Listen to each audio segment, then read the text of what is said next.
Ooh, we're live, fellas. That means crack them. Crack them. Crack them. Get that good audio in there. Crack 'em, crack. McCurdy's he's got some Costco going on. What is Can't that? go wrong with that Kirkland's brand. Dude, Kirkland's Kirkland brand Kirkland whiskas. is good stuff. It's Can't go wrong, man. across the board. Never fails. I challenge anybody out there to be like, oh yeah, like Kirkland underwear or something. Oh, it's terrible. They gave me wedgies all the time. No, you can't find anything. And once again, it's like as usual, we're praising something that doesn't sponsor us. It's like if only Kirkland would look our way. Kirkland.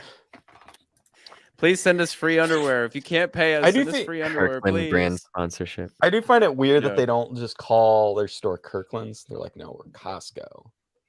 It's like, But I want Kirkland had Kirkland's. to have been some kind of brand before. It's well, you know, like Walmart's got great Costco. value. Walmart's maybe they bought it. Walmart's brand's like great value, right? And then Well, why Target's can't got their the Bond brand. movies just be under Eon? No, they have to be held by Dan Jack.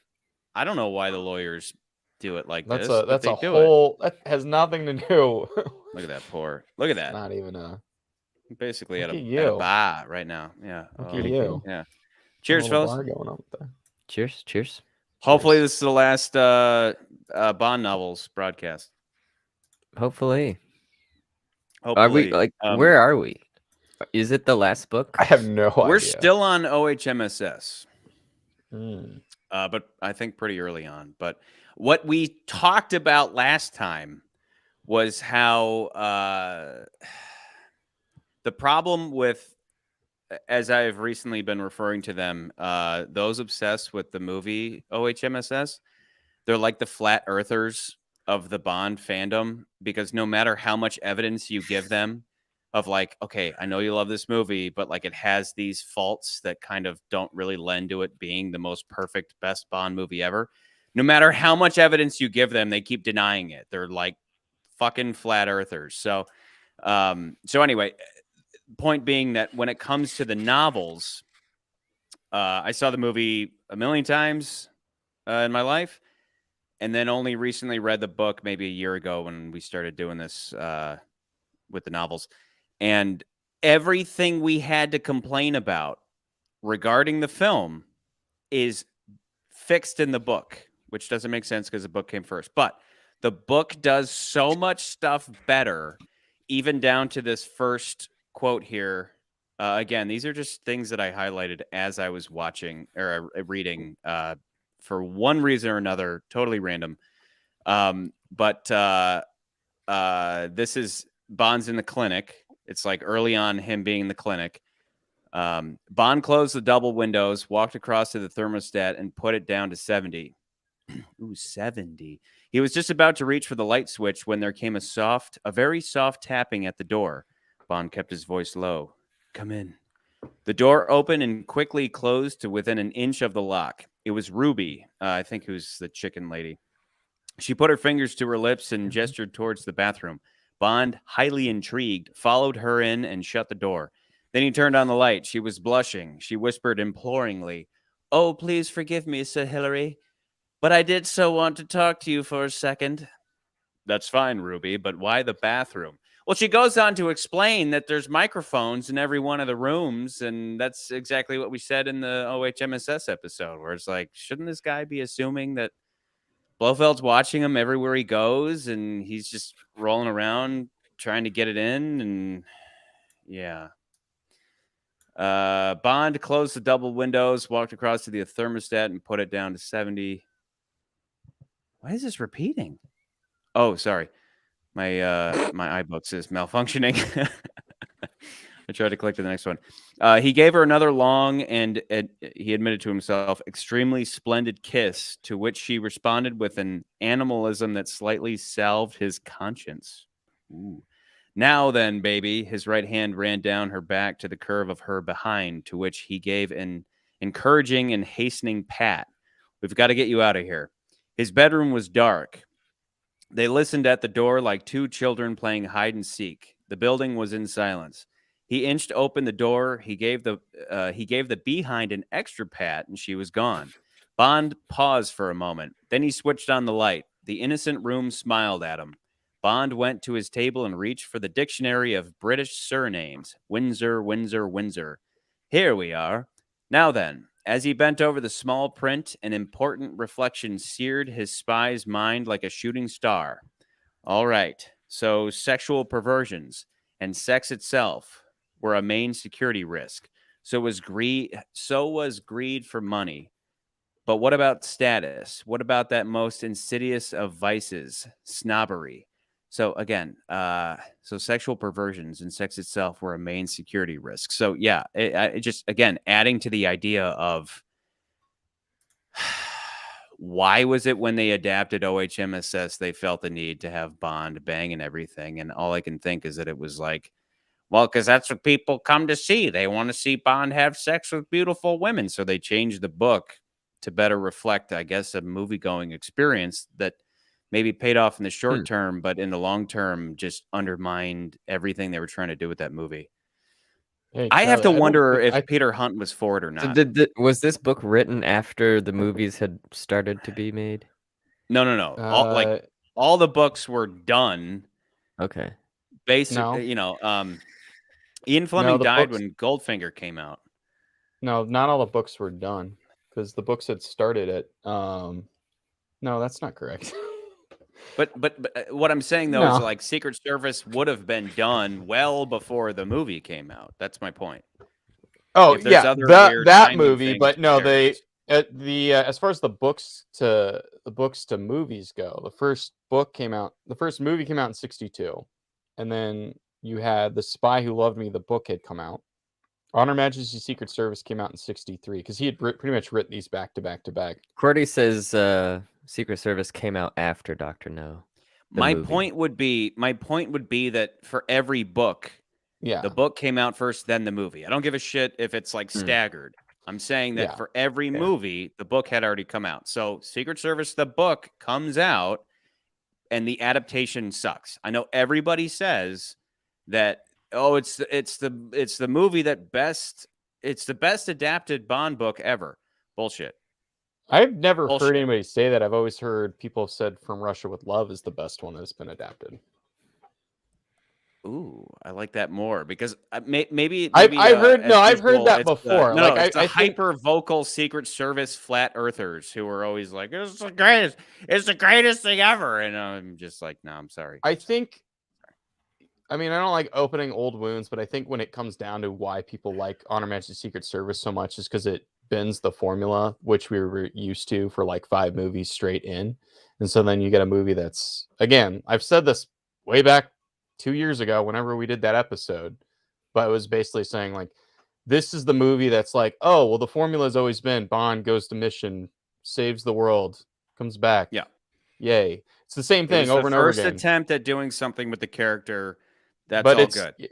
but McCurdy, it's when the it comes first to you movie that, specifically, in order to separating it. not open up old wound, my take on Secret Service has shifted far away from you and I because it's like when we talk about Golden Gun, I can admit that it's not perfect. When we talk about Secret Service, you can admit that it's not perfect.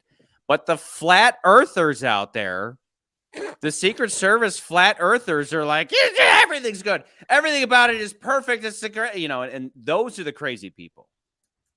I'm not here saying Golden Gun is the most perfect, best Bond movie ever. And you're not saying Secret Service is.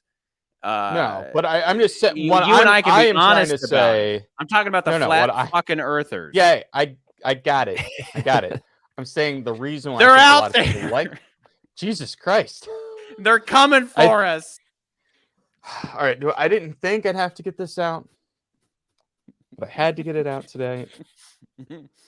This Are you about to say it's the Always best on movie standby. ever? Put that on and say it's the greatest movie ever. It's the greatest movie ever. The Earth is flat.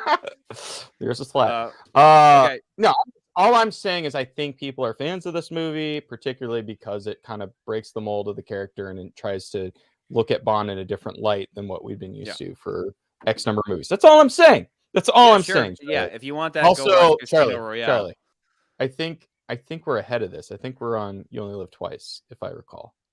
Unless you No, watched the last one. I took Because I I took swear a we thought we talked about You Only Live Twice, and that's the next movie. no, I took a screenshot of what the last line was, so we're good. We're good. Yolt will be after this.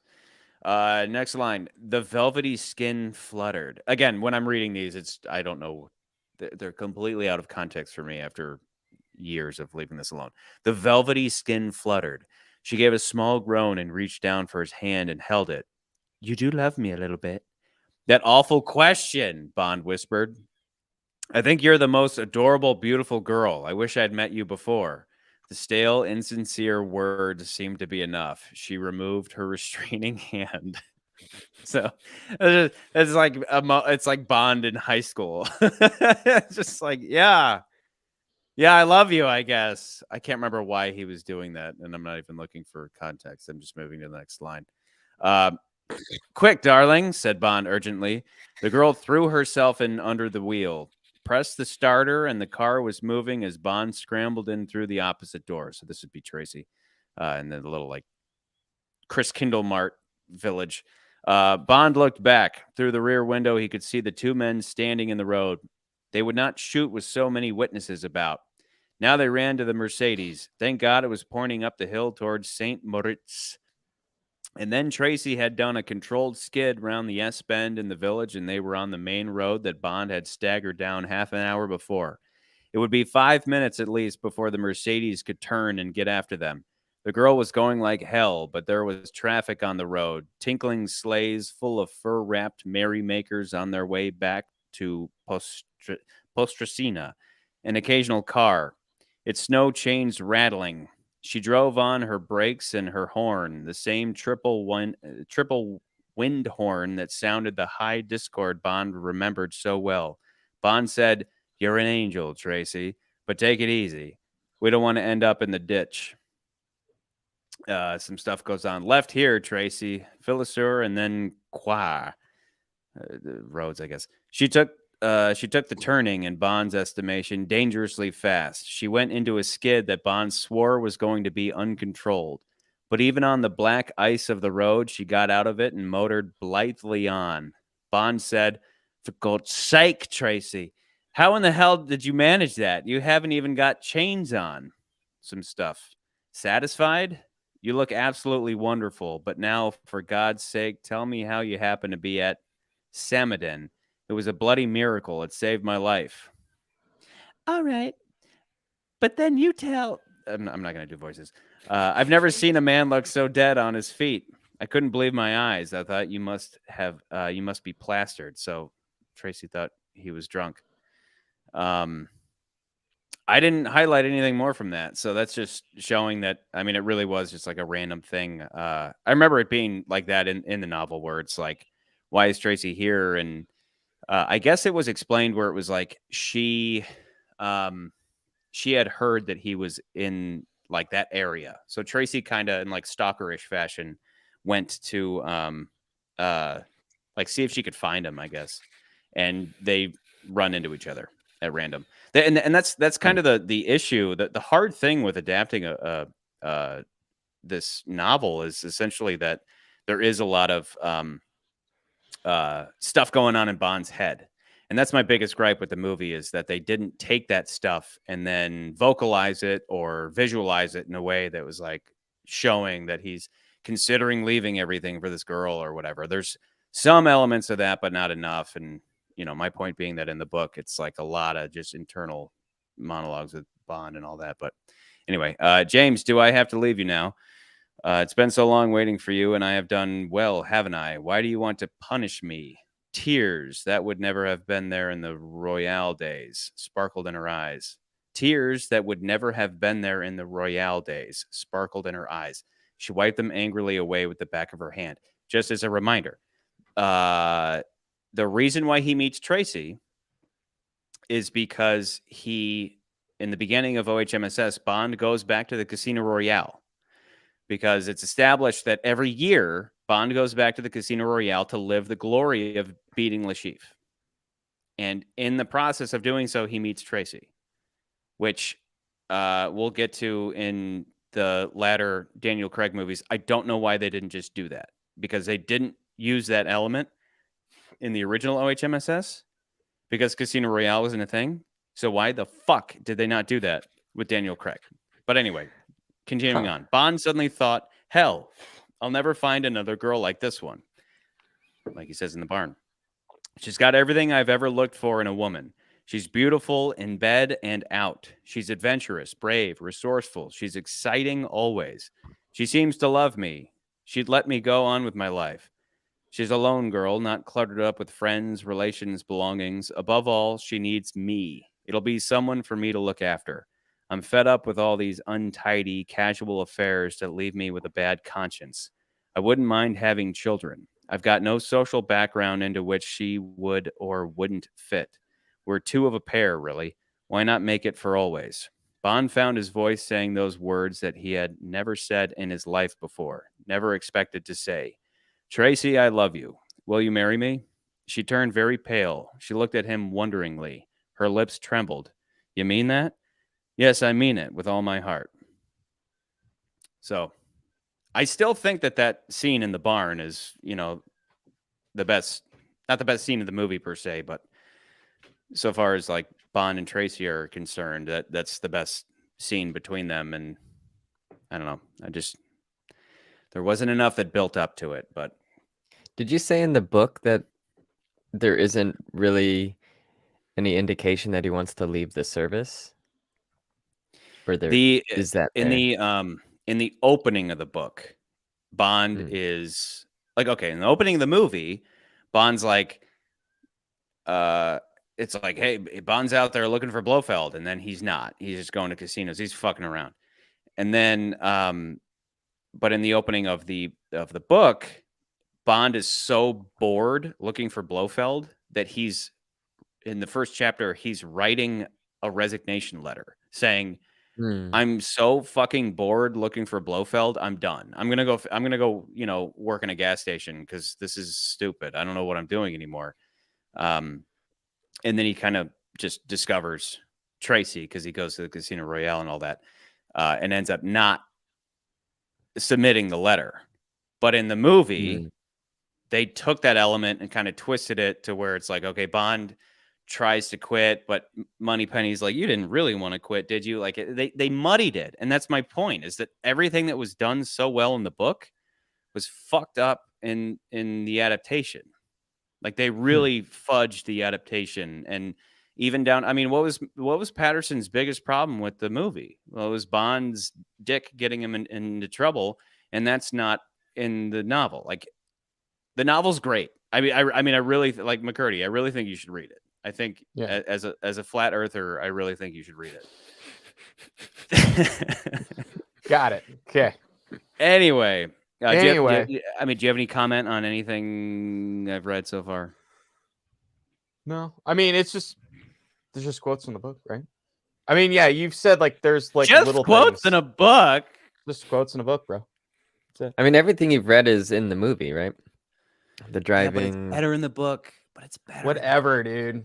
Whatever, man. Look. You're like, yeah, it's better in the book. I'm like, who hasn't said that? Who hasn't said the book was better? But there's a difference. No. Sure, but if you can read. This is a direct example of where they completely flubbed the adaptation. It's not like, well, I don't know, I visualized it better when I read Harry Potter. I thought Hermione had like blonde hair, and like that. Like, people are stupid and goofy with that, and I'm generally an advocate of watch the movie first and then read the book. But with something like this, it's not the book is better because it has more details. It's the book is better because the movie took certain elements and reversed them in a way that made no sense. And it just so happens that all the problems that Patterson and I had with the movie were there. And then I read the book and I'm like, oh, guess what? None of those problems are in the book. Like, the book did it all better. So anyway. Commander and Mrs. James Bond. So I'm assuming this is right when they're married. Commander and Mrs. James Bond. It was the stentorian bellow of a toastmaster. Bond got the impression that a sudden hush fell over the elegant crowd in the gilt and white drawing room. He followed Tracy through the double doors. There was a gush of French from Tracy as she exchanged those empty Mayfair kisses that end up wide of the kisser's ears with her hostess. Tracy drew Bond forward, and this is James. Doesn't he look sweet with that beautiful metal around his neck? Just like the old De Rizque cigarette advertisements. Fasten your seatbelts, please, and extinguish your cigarettes. Bond awoke, sweating. God almighty, what had he done? But no, it wouldn't be like that. Definitely not. He would still have his tough, exciting life, but now he's getting cold feet after he's married. But now there would be a Tracy to come home to. Would there be room in his flat in Chelsea? Perhaps he could rent the floor above. And what about May, his Scottish treasure? When Bond got to his desk a few minutes after 10:30, feeling back to 9/10 human, he found a folder on his desk with the red star in the top right corner that meant top secret. It contained his passport and a dozen copies of blown up photostats of its page 21. The list of girls' names was faint but legible. There was also a note marked personal. Bond opened it. He laughed. It just said, the ink showed traces of an excess of uric acid. This is often due to a superabundancy of alcohol in the bloodstream. You've been warned. There was no signature. So the Christmas spirit had permeated even into the solemn crevices of one of the most secret sections in the building. Bond crumpled the paper and then, thinking of Mary Goodnight's susceptibilities, more prudently burned it with his lighter. This is still Secret Service. They had coffee in M's study and smoked the thin black cheroots, of which M allowed himself 2 a day. Bond burnt his tongue on his. M continued with his stories about the Navy, which Bond could listen to all day. Stories of battles, tornadoes, bizarre happenings, narrow shaves, court-martials, eccentric officers, neatly worded signals, as when Admiral Somerville, commanding the battleship Queen Elizabeth, had passed the liner Queen Elizabeth in mid-Atlantic and had signaled the one word snap. Perhaps it was all just the stuff of boys' adventure books, but it was all true, and it was about a great navy that was no more and a great breed of officers and seamen that would never be seen again. Such as Bond and M shooting the shit where he's, like he's actually an admiral. Technically, what he has done in this, is this. He has obtained 10, or rather 11, counting the one that's left the place, suitable objects for deep hypnosis. These are all simple girls from the country. It is significant that one called Ruby had failed her GCE twice. So the chicken lady is dumb. All I can contribute to this discussion is that Blofeld's ideas are not new and that they can be completely efficacious. This all must be after here, hang on. I gotta remove that porno stuff again. Some porno shit. Yeah. What? And it's always 69mega.com. Why is it always 69mega.com? Because Charlie's looking at 69mega.com. I guess. That's your favorite website. I'm just hoping that Past Me is just going to cut to the chase with the end of Secret Service. M's face was thunderous with the fury of his indecision. He turned to Bond. He barked, "What do you think?" "I'm afraid it fits, sir. The whole way along the line. We know the man. It fits him, too. Right up his street. And it doesn't even matter who's paying him. He can pay himself, make a fortune. All he has to do is go a bear of sterling or gilt-edged. If Mr. Franklin's right, and that Senate paper's pretty solid backing for him, our currency will literally go through the floor, and the country with it."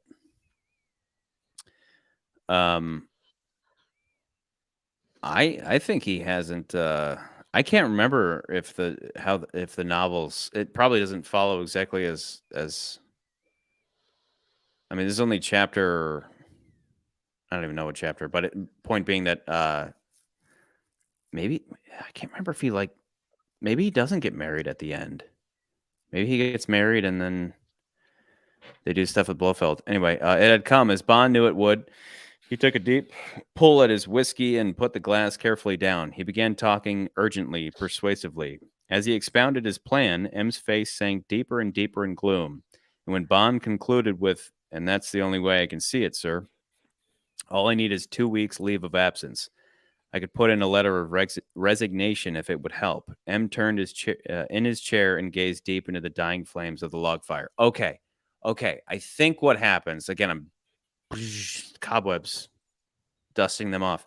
I think the Blofeld problem comes to light, and then Bond's whole thing is, I'll either quit or take a leave of absence, and I'll go take care of it to get around the loophole of like amnesty or whatever. And again, it's like that makes sense. Like, but they took this element and they put it at the beginning of the movie, and it just makes Bond out to be kind of a bitch, right? Where he's just like, well, I'm just going to quit then. And like he kind of throws a hissy fit. Whereas with this, he's being very practical and he's trying to solve the problem. Anyway, so M turns to the log. Bond sat quietly waiting for the verdict. He hoped it would be yes, but he also hoped it would be no. That damned mountain. He never wanted to see the bloody thing again. He's talking about the clinic. Yeah. M turned back. The gray eyes were fierce. All right, 007, go ahead. I can't go to the PM about it. He refused, but for God's sake, bring it off. I don't mind being sacked, but we don't want to get the government mixed up in another U2 fiasco, right? I understand, sir, and I can have the 2 weeks leave? Yes. So, yeah, so he goes on leave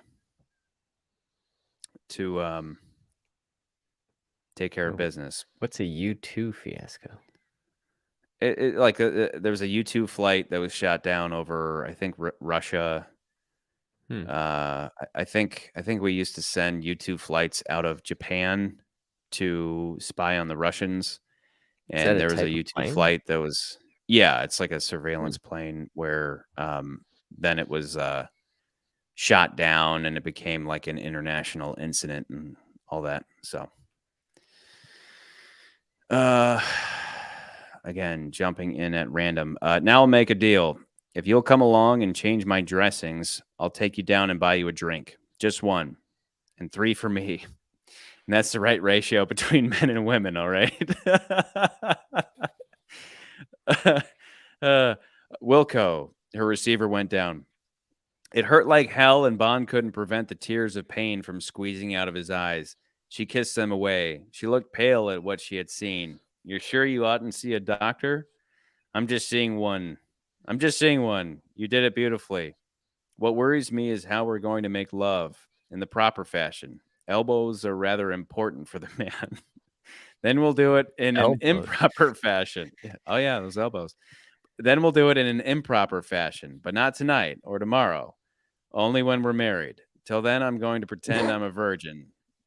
She looked at him seriously. I wish I was, James. I am in a way, people can make love without loving. Drink, said Bond firmly. We've got all the time in the world to talk about love. You are a pig, she said indignantly. We've got so much to talk about, and all you think about is drink. Bond said angrily, shut up, Mark Ange. That's Draco. If you think I'll accept £1 million from you or from anyone else, you're mistaken. I don't want my life to be ruined. Too much money is the worst curse you can lay on anyone's head. I have enough. Tracy has enough. It will be fun saving up to buy something we want but can't quite afford. That is the only kind of money to have. Not quite enough. Draco said furiously, you've been drinking. You're drunk. You don't understand what you're saying. What I am giving you is only 1/5 of my fortune. You understand? It means nothing to me. Tracy is used to having whatever she wants. I wish it to remain so. She's my only child. You cannot possibly keep her on a civil servant's pay. You've got to accept. If you give me any money, I swear I will pass it on to charity. You want to give me money away? You want to give your money away to a dog's home? All right, go ahead. But James, Draco is now pleading. What will you accept from me? Then a trust fund for any children you may have. Yes, this is worded weird. Even worse, if we have children, I will not have this noose hung round their heads. I didn't have any money, and I haven't needed it. I've loved winning money gambling because that is found money that comes out of the air like a great surprise. If I'd inherited money, I'd have gone the way of all those playboy friends of Tracy's you complained about so much. No, Draco, Bond reined his Steinhaga decisively. It's no good. That's which is great. That's all great. Just as usual, Bond being like, I don't want your money ain't a thing. Like, money is poison. Money, and isn't that appropriate? Because what does money bring? Money brings security. But Bond doesn't want security. He doesn't value security. He values freedom. And so it's like, and drink. Like, yeah, like if Tracy was ever like, honey, we're not gonna pay the mortgage, he'd like, all right, I gotta go to the casino real quick. And he'd just like win a bunch of money, you know? So Draco's like, take the $1 million. He's like, no.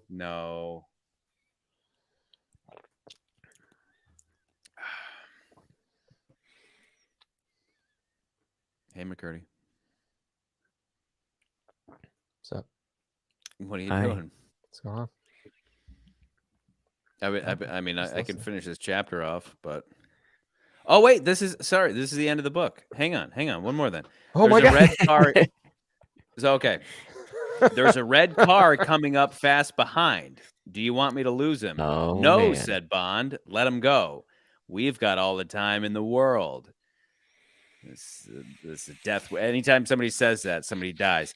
Now he could hear the rasping whine of the 8 cylinders. He leaned over to the left and jerked a laconic thumb forwards, waving the Maserati past. The whine changed to a shattering roar. The windscreen of the Lancia disappeared as if hit by a monster fist. Bond caught a glimpse of a taut, snarling mouth under a syphilitic nose. That's Blofeld. The flash eliminator of some automatic gun being withdrawn, and then the red car was passed, and the Lancia was going like hell off the verge across a stretch of snow and smashing a path through a young copse. Then Bond's head crashed into the windscreen frame, and he was out. When he came to, a man in a khaki uniform of the Autobahn patrol was shaking him. The young face was stark with horror. Was ist denn geschehen? Was ist denn geschehen? Bond turned towards Tracy. She was lying forward with her face buried in the ruins of the steering wheel. Her pink handkerchief had come off, and the bell of golden hair hung down and hid her face. Bond put his arm round her shoulders, across which the dark patches had begun to flower. He pressed her against him. He looked up at the young man and smiled his reassurance. It's all right, he said in a clear voice, as if explaining something to a child. It's quite all right. She's having a rest. We'll be going on soon. There's no hurry, you see. Bond's head sank down against hers, and he whispered into her hair. You see, we've got all the time in the world. The young patrolman took a last scared look at the motionless couple, hurried over to his motorcycle, picked up the hand microphone, and began talking urgently to the rescue headquarters. Tracy is dead. She's dead. She's dead. She is dead. No, Tracy is dead. Tracy is dead. She's fucking dead.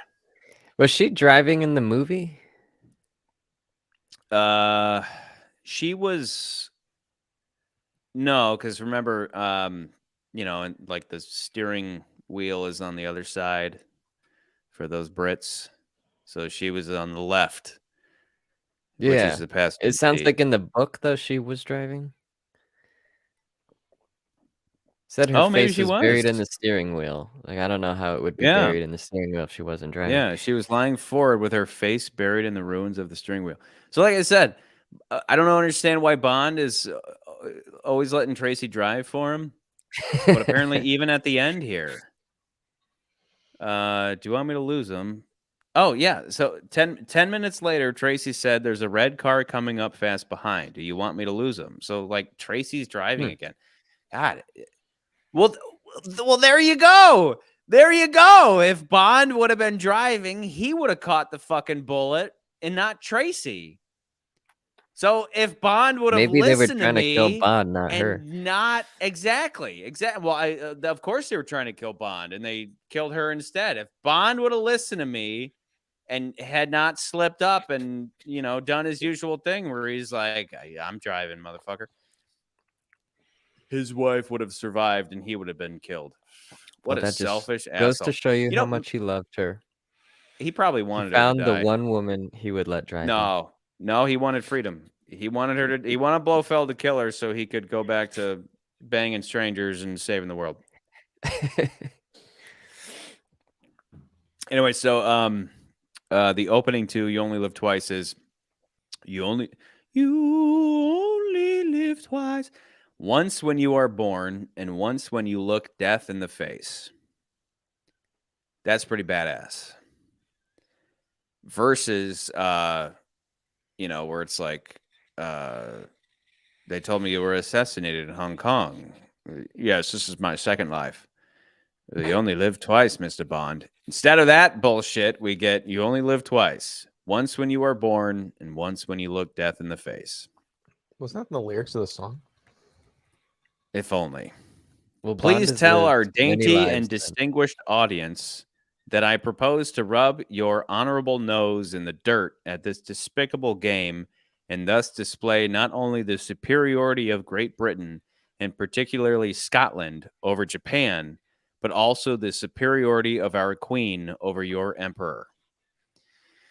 Pretty sure Bond is playing cards with Tanaka. You were saying, Nance? What were you saying, Nance, about your emperor? Nothing. Scotland's better. Yeah. If only Scott was here. It's 007. I'm getting more and more worried about him. You've read my 2 reports on his condition. Anything new? Remember, this is after his wife's fucking killed.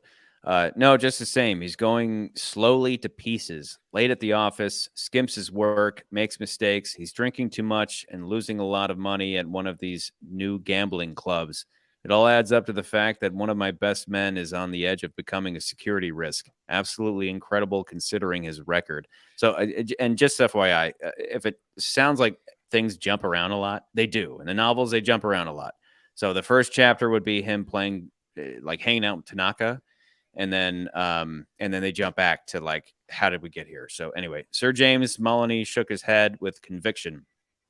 It's not in the least incredible. You either don't read my reports or you don't pay enough attention to them. I have said all along that the man is suffering from shock. Sir James Mullany leaned forward and pointed his cigar at M's chest. You're a hard man, M. In your job, you have to be. But there are some problems, the human ones, for instance, that you can't always solve with a rope's end. This is a case in point. Here's this agent of yours, just as tough and brave as I expect you were at his age. He's a bachelor and a confirmed womanizer. Then he suddenly falls in love, partly, I suspect, because this woman was a bird with a wing down and needed his help. It's surprising what soft centers these so-called tough men always have. So he marries her, and within a few hours, she's shot dead by this super gangster chap. What was his name? Blofeld, said M. Ernst Stavro Blofeld. I found that one must try and teach people that there's no top limit to disaster, that so long as breath remains in your body, you've got to accept the miseries of life. They will often seem infinite, insupportable. They are part of the human condition. Have you tried him on any tough assignments in the last few months?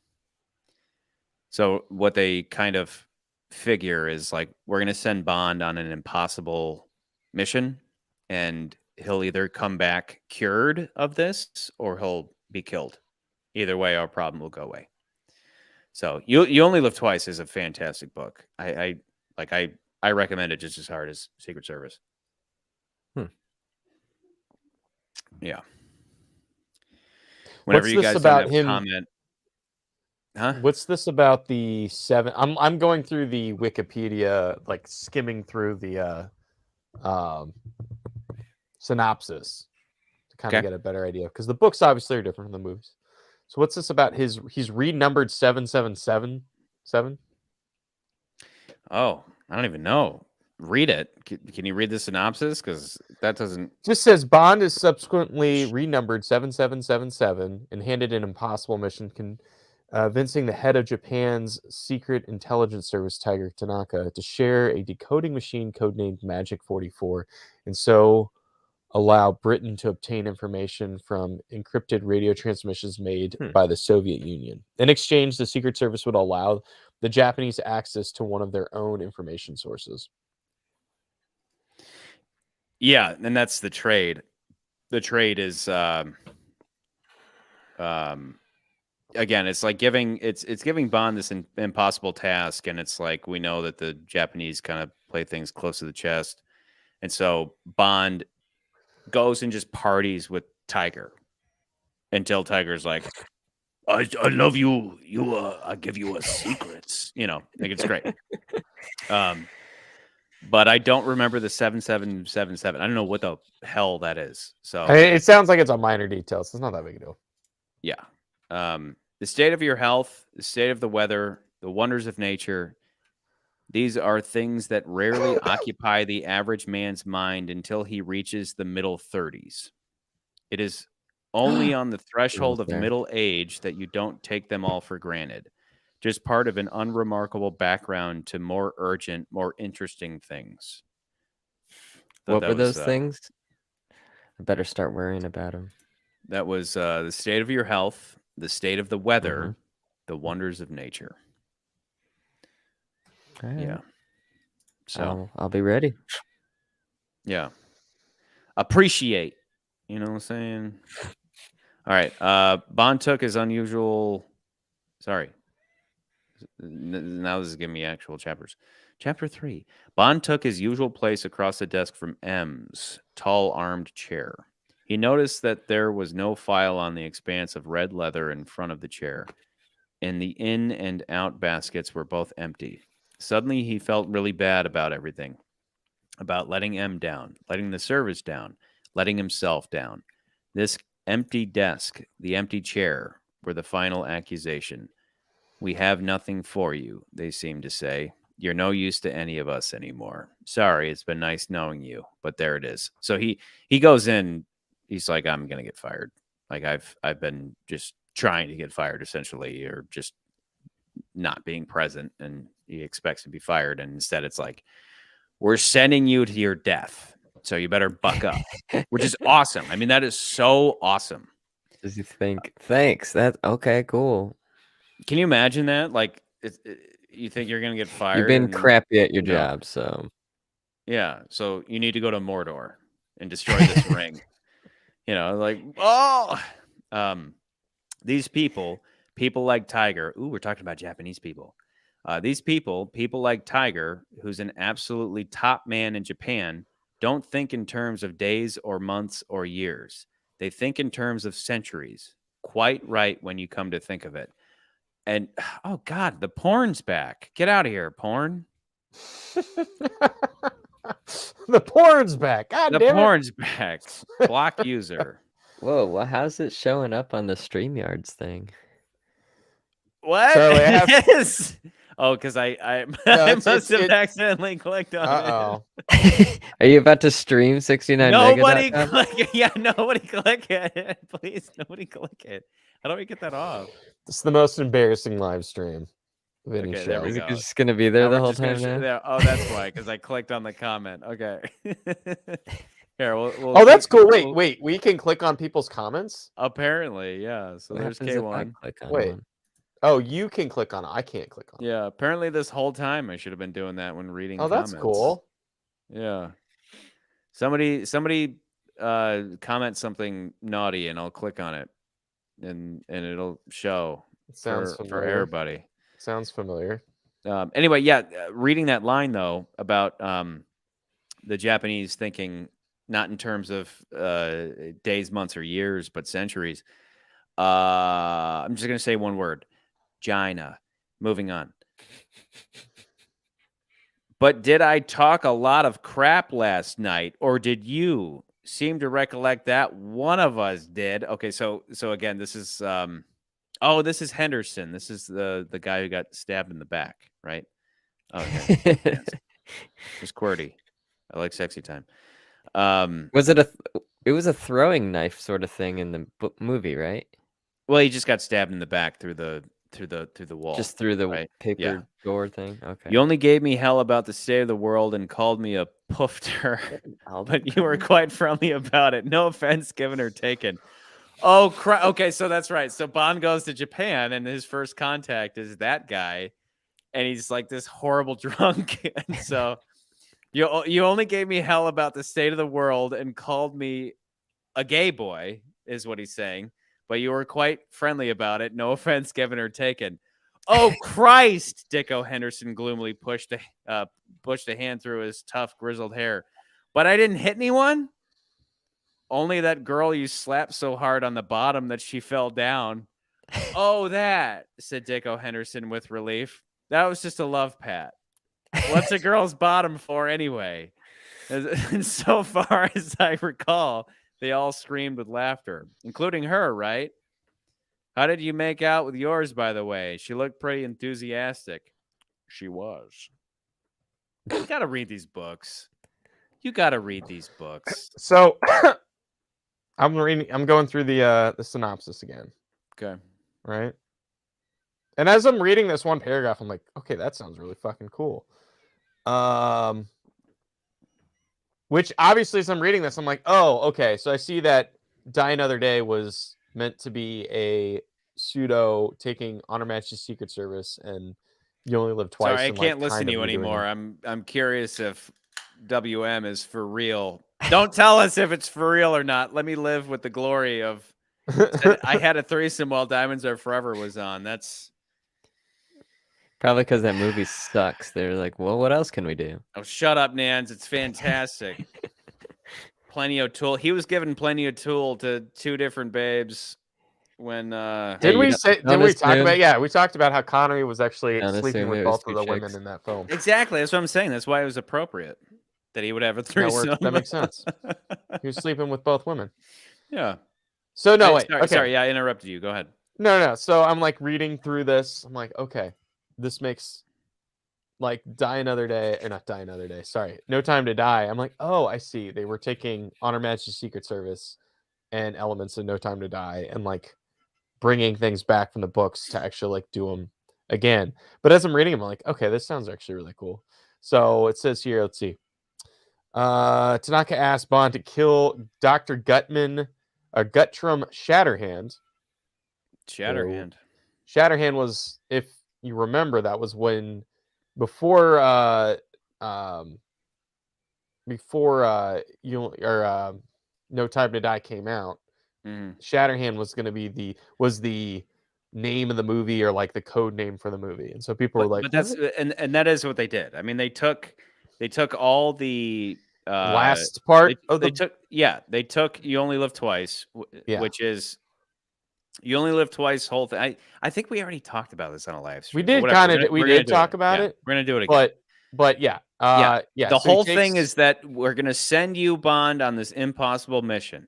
So he goes on this impossible mission, and all it is you have to appease the Japanese. You have to like hang out with this guy and party with this guy until he gives you intelligence, until we can essentially like bridge our intelligence with the Japanese, because you know those goddamn Japs are awesome at what they do. So we need info. Just go hang out with them. Be friends. Exactly. So he parties with Tanaka, and eventually Tanaka's like, hey, we have this weird castle thing that has just sprung up somewhere in Japan, and all these like suicide is this shameful thing, or is it shameful for them? Either way, it's like suicide. I think is all right. You're like dishonor my family. So and then you kill yourself, right? And so they're like, that's fine. Like that's all. No, like that's all fine.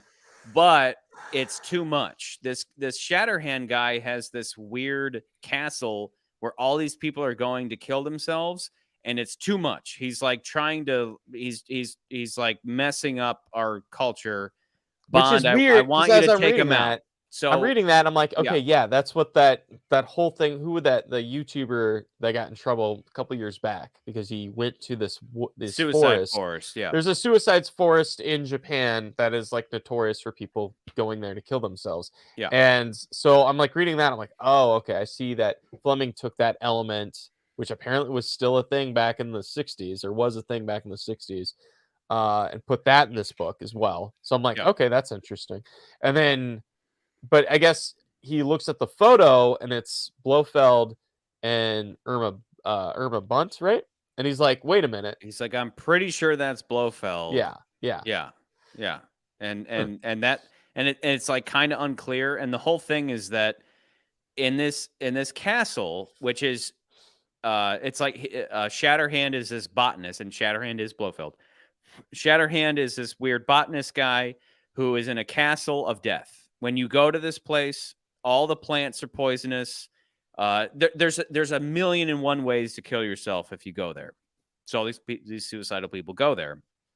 It's like, Bond, the body count is too high. You got to take care of it. So he goes, and like in the process, he's like, I'm not sure yet, but I'm pretty sure that this is Blofeld doing this, and that's Irma Bunt. And so he goes in and he murders both of them, and gets they're his just revenge. helping people kill themselves. They're just it's just open. Like you can just go, you can just walk in there and kill yourself. And so every day the police are like fishing out bodies, and they're just dragging bodies out of this place because so it's like, Bond, if you take care of that, I'll give your government what they want. And then on top of that, it's like, oh, the guy you're asking me to kill happened to murder my wife.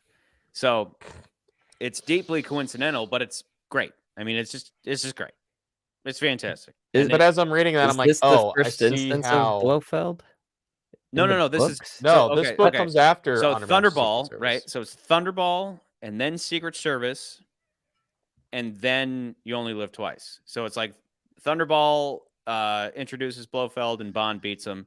Then Secret Service is the whole thing of like, now Blofeld doesn't have money and he's trying to figure things out, and Bond kind of F's him up, and they meet for the first time. And then at the end of the book, he kills Tracy. So then Bond is a wreck. So then M sends him on this impossible mission. And it just so happens that at the end of the, that like the impossible mission, and it lays it out in terms of like fate. It's like, it may be fate that brought him, and that type of stuff works in a novel because of the way that you can write it out. And so he then kills Blofeld, avenging Tracy, and then he just ends up in the ocean. And I think at that point he's fished out by Kissy Suzuki, and Kissy Suzuki. Like, Bond has amnesia, so Kissy just kind of nurses him back to health and tries to, is essentially just like, forget about the outside world. I love you. And Bond's like, you're so hot. You're like the hottest woman ever. And like, we live in this fishing village, and I love you, but something's calling me to the outside world. So the book ends with him rowing off to Russia, and he goes off to Russia, and I'm getting ahead of what we're doing right now, but he goes off to Russia, and the Russians then brainwash him to go back to MI6 and try to murder M. And that's how The Man with the Golden Gun starts off. So anyway, going back, next excerpt. Again, that sounds like what the next Bond movie will be, probably. It should be. Like, that makes so much sense. Like reading that, I'm like, oh, okay, I see how they're setting this up, where they can easily be like, okay, Bond's gonna wash up. Like, the next movie could be like, oh, he's dead, but then we're like, no, he's not dead. Wait, are you saying that Bond didn't die at the end of No Time to Die? He didn't die at the end of No Time to Die. British rockets weren't very effective. The next movie starts off, but he has no memory. And now he's black, and it's Idris Elba. Idris Elba. Yeah. Which is what everybody wanted. We wanted Idris Elba, and he wakes up on a beach. Yeah, and he has amnesia, so he's like, he has amnesia. He has no idea who he is. Yeah, when we found you, we put you under the UV lamp for 10 years. God. This is getting. And now you're old Idris Elba, and you're black. Is it hard for Bond to identify Blofeld because Blofeld also had surgery to look Japanese?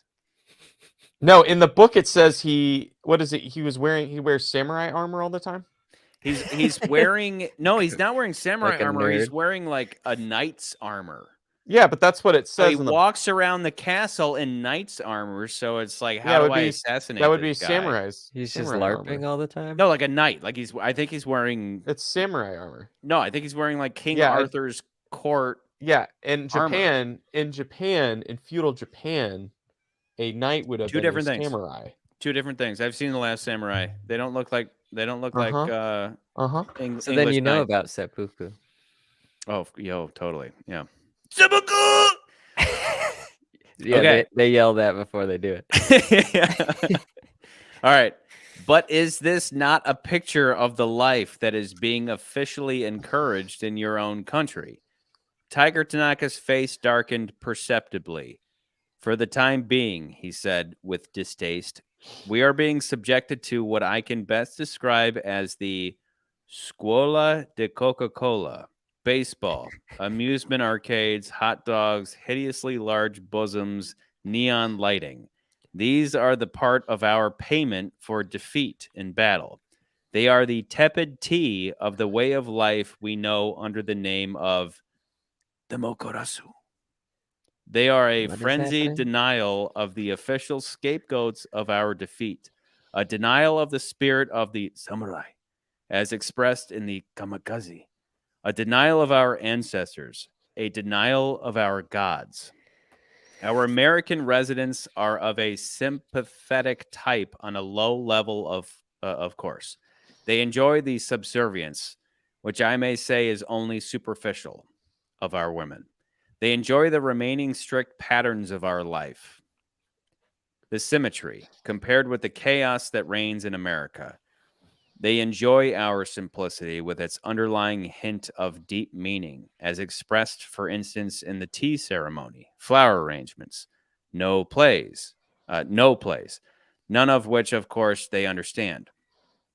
They also enjoy, because they have no ancestors and probably no family life worth speaking of, our veneration of the old and our worship of the past. For in their impermanent world, they recognize these as permanent things, just as, in their ignorant and childish way, they admire the fictions of the Wild West and other American myths that have become known to them, not through their education, of which they have none, but through television. Man, Tanaka dropped in Tanaka's dropping Dropping the fucking A-bomb. yeah, he's dropping truth bombs. He's like, we have this like age-old culture. Again, Tanaka thinks in terms of centuries. Oh God. And then you have Americans who, are programmed by television. Shatterhand has created what I can only describe as a garden of death. Bond raised his eyebrows. Really, for the head of a national secret service, Tiger's metaphors were almost ridiculously dramatic. Tiger exploded his golden smile. Bando-san, I can see from your face that you think I am either drunk or mad. Now listen, this Dr. Shatterhand has filled this famous park of his uniquely with poisonous vegetation, the lakes and streams with poisonous fish, and he has infested the place with snakes, scorpions, and poisonous spiders. He and this hideous wife of his are not harmed by these things, because whenever they leave the castle, he wears full suits of armor of the 17th century, and she wears some other kind of protective clothing. His workers are not harmed because they wear rubber boots up to the knee, and maskos, that is, antiseptic gauze masks, such as many people in Japan wear over the mouth and nose to avoid infection or the spreading of infection. That's his castle of doom. I mean, that's just like a COVID mask, right?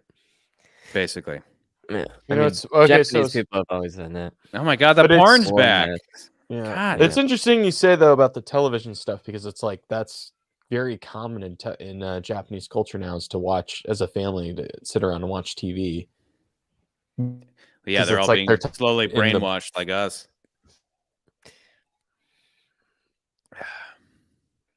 McCurdy's frozen. Yeah, look at him. At least he's happy. He's shocked by what I just said. Shocked. Here, wait. How do I give him a close up? No, I want a close up of McCurdy.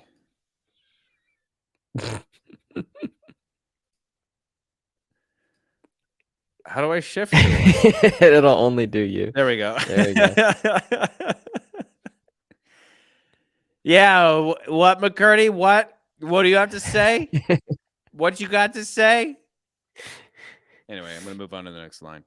Now it is... Oh, he texted me. Is he out? Is he dead? Yeah. He said, did I freeze? Yes. His camera had been kind of... Oh, he's gone. All right, I'm going to keep glitchy. going. Yeah. Now it is a sad fact that I and many of us in positions of authority in Japan have formed an unsatisfactory opinion about the British people since the war. You have not only lost a great empire, you have seemed almost anxious to throw it away with both hands.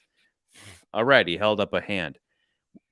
We will not go deeply into the reasons for this policy, but when you apparently sought to wrest this slide into impotence at Suez, you succeeded only in stage managing one of the most pitiful bungees in the history of the world, if not the worst. Further, your governments have shown themselves successively incapable of ruling and have handed over effective control of the country to the trade unions, who appear to be dedicated to the principle of doing less and less work for more money. This feather bedding, this shirking of an honest day's work. Sorry, McCurdy's back up. Add him back in. This shirking of an honest day's work is sapping at ever-increasing speed the moral fiber of the British, a quality the world once so much admired. In its place, we now see a vacuous, aimless horde of seekers after pleasure, gambling at the pools and bingo, whining at the weather and the declining fortunes of the country, and wallowing nostalgically in gossip about the doings of the royal family and of your so-called aristocracy in the pages of the most debased newspapers in the world. Just Tanaka, dude, just dropping truth bombs. James Bond roared with laughter. You've got a bloody cheek, Tyga. You ought to write that out and sign it octogenarian and send it to the Times. You just come over and take a look at the place. It's not doing all that badly. Bando-san, you have pleaded guilty out of your own mouth. Not doing too badly indeed. That is the crybaby excuse of a boy who gets a thoroughly bad end of term report. In fact, you are doing very badly indeed in the opinion of your few remaining friends. Now you come to me and ask for some very important intelligence material to bolster up the pitiful ruins of a once great power. Why should we give it to you? What good will it do to us? What good will it do to you, Bando-san? It is like giving smelling salts to a punch-drunk heavyweight just before the inevitable knockout. Tiger is the shit. Bond said angrily, balls to you, Tiger, and balls again. Balls. Just because you're a pack of militant potential murderers here longing to get rid of your American masters and play at being samurai again, snarling behind your subservient smiles, you only judge people by your own jungle standards. Let me tell you this, my fine friend. England may have been bled pretty thin by a couple of world wars. Our welfare state politics may have made us expect too much for free, and the liberation of our colonies may have gone too fast. But we still climb Everest and beat plenty of the world at plenty of sports and win Nobel Prizes. Our politicians may be a feather-pated bunch, and I expect yours are too. All politicians are, but there's nothing wrong with the British people, although there are only 50 million of them. Tiger Tanaka smiled happily. Well spoken, Bando-san. I thought your famous English stoicism might break down if I hit hard enough. I just wanted to see. You got to read this book. Like, that is so awesome. That is so awesome. He's just like, all your, British culture is trash. Britain is on the decline. Everything sucks. I mean, you could say the same thing about America today. And then Bond freaks out. And then Tiger's like, I was just fucking with you, man. It's so good. McCurdy, you've been demoted. Mm-hmm. You're below Nance. Okay. Because your shit sucks, apparently. That was weird. It just Here's Andrew. Here's AJ. This is the book Yolt. Yeah, this is Yolt. Andrew A., have you read these books, dude? What's better, Yolt or Secret Service? Or what is the best book? I think I said before. I can't remember the list I said before. Somebody asked, they're like, "What do I start with?" And I think I threw out. Have you ranked? I think the top ones that I cited were Goldfinger's awesome. Secret Service is just better than the movie and worth reading. But I think my favorite is Yolt. Man with the Golden Gun kind of sucks. Like, sucks versus the movie. But yeah, Goldfinger definitely stood out. From Russia with Love is, I mean, obviously fantastic. But I think You Only Live Twice stands out for me because hearing that it wasn't all that great and then reading it and being like, I love this. Like, this one is great. So that's really what did it. I think like it sounds like to me like the reason why they couldn't capture all this stuff that's in the book. I mean, one, you got suicide, and I think at that time, I don't know if suicide was something that movies were willing to put on screen at the time or like allow or talk about. And then on top of that, I know that they initially wanted to do On Her Majesty's Secret Service, I think, first. But then they couldn't because of wherever they wanted to go, it was too cold or the weather wasn't cooperating or they didn't have snow, something along those lines. Yeah. So then they were like, all right, let's change gears. We're going to do You Only Live Twice instead. And then they had to change that entirely because, you know, at the time they were like, well, we have to find this location. We actually have to find a location because the castle itself is by the sea in the book. But then they were like, well, there's no castle. Japan never built any castles by the sea. That was something Fleming had just made up. And so they were like, well, fuck, what are we going to do? Yeah, which is such a weird excuse if you think about it. Because you're like, well, why didn't they just build a model? You just fake it. And then go to a castle and just fake it like you faked any movie ever. Yeah. Like it just seems like a weird excuse to be like, well, it wasn't, you know, like whatever. But I could also see them being like, well, we can't have this book be about people going to kill themselves because they weren't going to allow that. Well, plus when Willy Wonka Roald Dahl walks in and is like, okay, volcano layer, they're like, that's cool, you know, like that's, you know. Yeah, but I don't know if that was his. I mean, I don't know if that's his decision or if it was more like, oh, because I think didn't I say in that episode I said something like he basically was like the book reads more like a travelogue, which it doesn't sound like it to me after you going by it, but you know, he was like, well, I just took the plot of Dr. No and then made my own version of it, and then it turned out like everybody started remaking that. Well, and again, the main issue is this is a book where not only does it begin with Bond is destroyed because he just lost his wife, and then it ends with killing Blofeld. Everything's out of whack. I mean, you have to the casino episode. Yeah, you have to redo it. Yeah, we talk in the casino episode. What I'm editing right now is how we're talking about how you're going through the history and you're like, okay, they had to reboot. They reboot the series with Casino, but even after they reboot it, it's still fucked up. Like Bond is always going to be fucked up until they start anew, and they have all the rights they need. Until they do that. And now they do. But even starting out with the Casino Royale, they didn't have all the rights they needed. So it's just like everything's a mess. Everything's a goddamn mess. And at some point, they will just, you know, they'll do the ultimate. We're going back to the books, and they'll redo everything perfectly. Yeah, I kind of think do by it the like the way time they should have done it from the Yeah, get. I think by the time we get to the last one, when we finish it, we'll like basically assess the Craig era, because you're like, the problem with the Craig era is like they started off with something that sounded like a great idea, and then they never went with the original plan. It always just meandered because because of this happened or this thing happened, and then it like by the time you get to the last movie, you're like, you kind of didn't fit the landing, like things could have been tweaked in a way that they had saw where they were going to go, but obviously Yeah.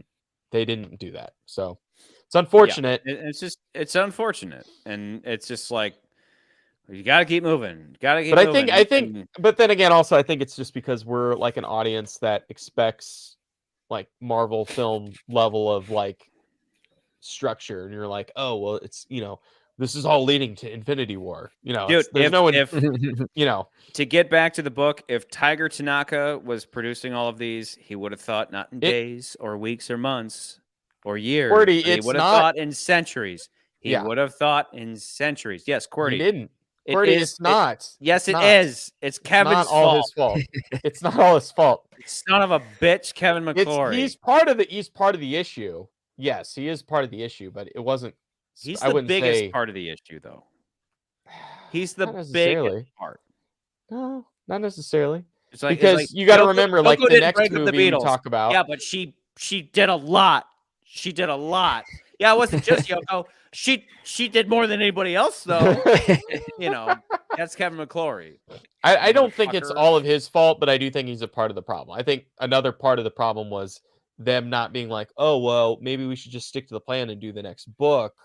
Or them being like, oh, well, what if we, we also had the writer's strike, which is something we'll talk about in the next movie, which also fucked the next movie for different reasons. Yeah. So it's like, there's multiple reasons why the Craig era is just all over the place. Hasn't Bond had a couple of writer's strike moments? Like, wasn't maybe License to Kill had a writer's strike? Yeah, but I think with that movie, I mean, it's just, you had such a good quality, like such a high caliber film with Casino. And I know you will talk about, why you think Quantum is not as bad as everyone says it is and everything.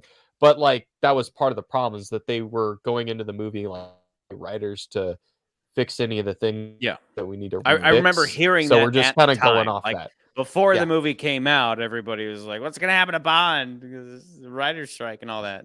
But that's just like, bring in Michael Wilson. Yeah. And have Mikey G. Wiz. But I don't know, with a bunch of shit that doesn't make sense. I don't know if Mikey G. Wiz is a part of he might have been a part of the Writers Guild. He might have been. Okay, wait. License to Kill only had Mikey G. But Mabom too. Didn't he write License to Kill with Mabom? I'd have to go back. No, I thought Mabom was out by that point. I have to go back and look. They because License to Kill was like one of their last, like they were at the point where they were using the same director. We talked about in Goldeneye where they cleaned house after. Living Daylights was the two of them, and then I thought they were both on License to Kill. Someone's gonna. Okay, Mabom did an outline according to Qwerty. Okay, Mabom did an outline.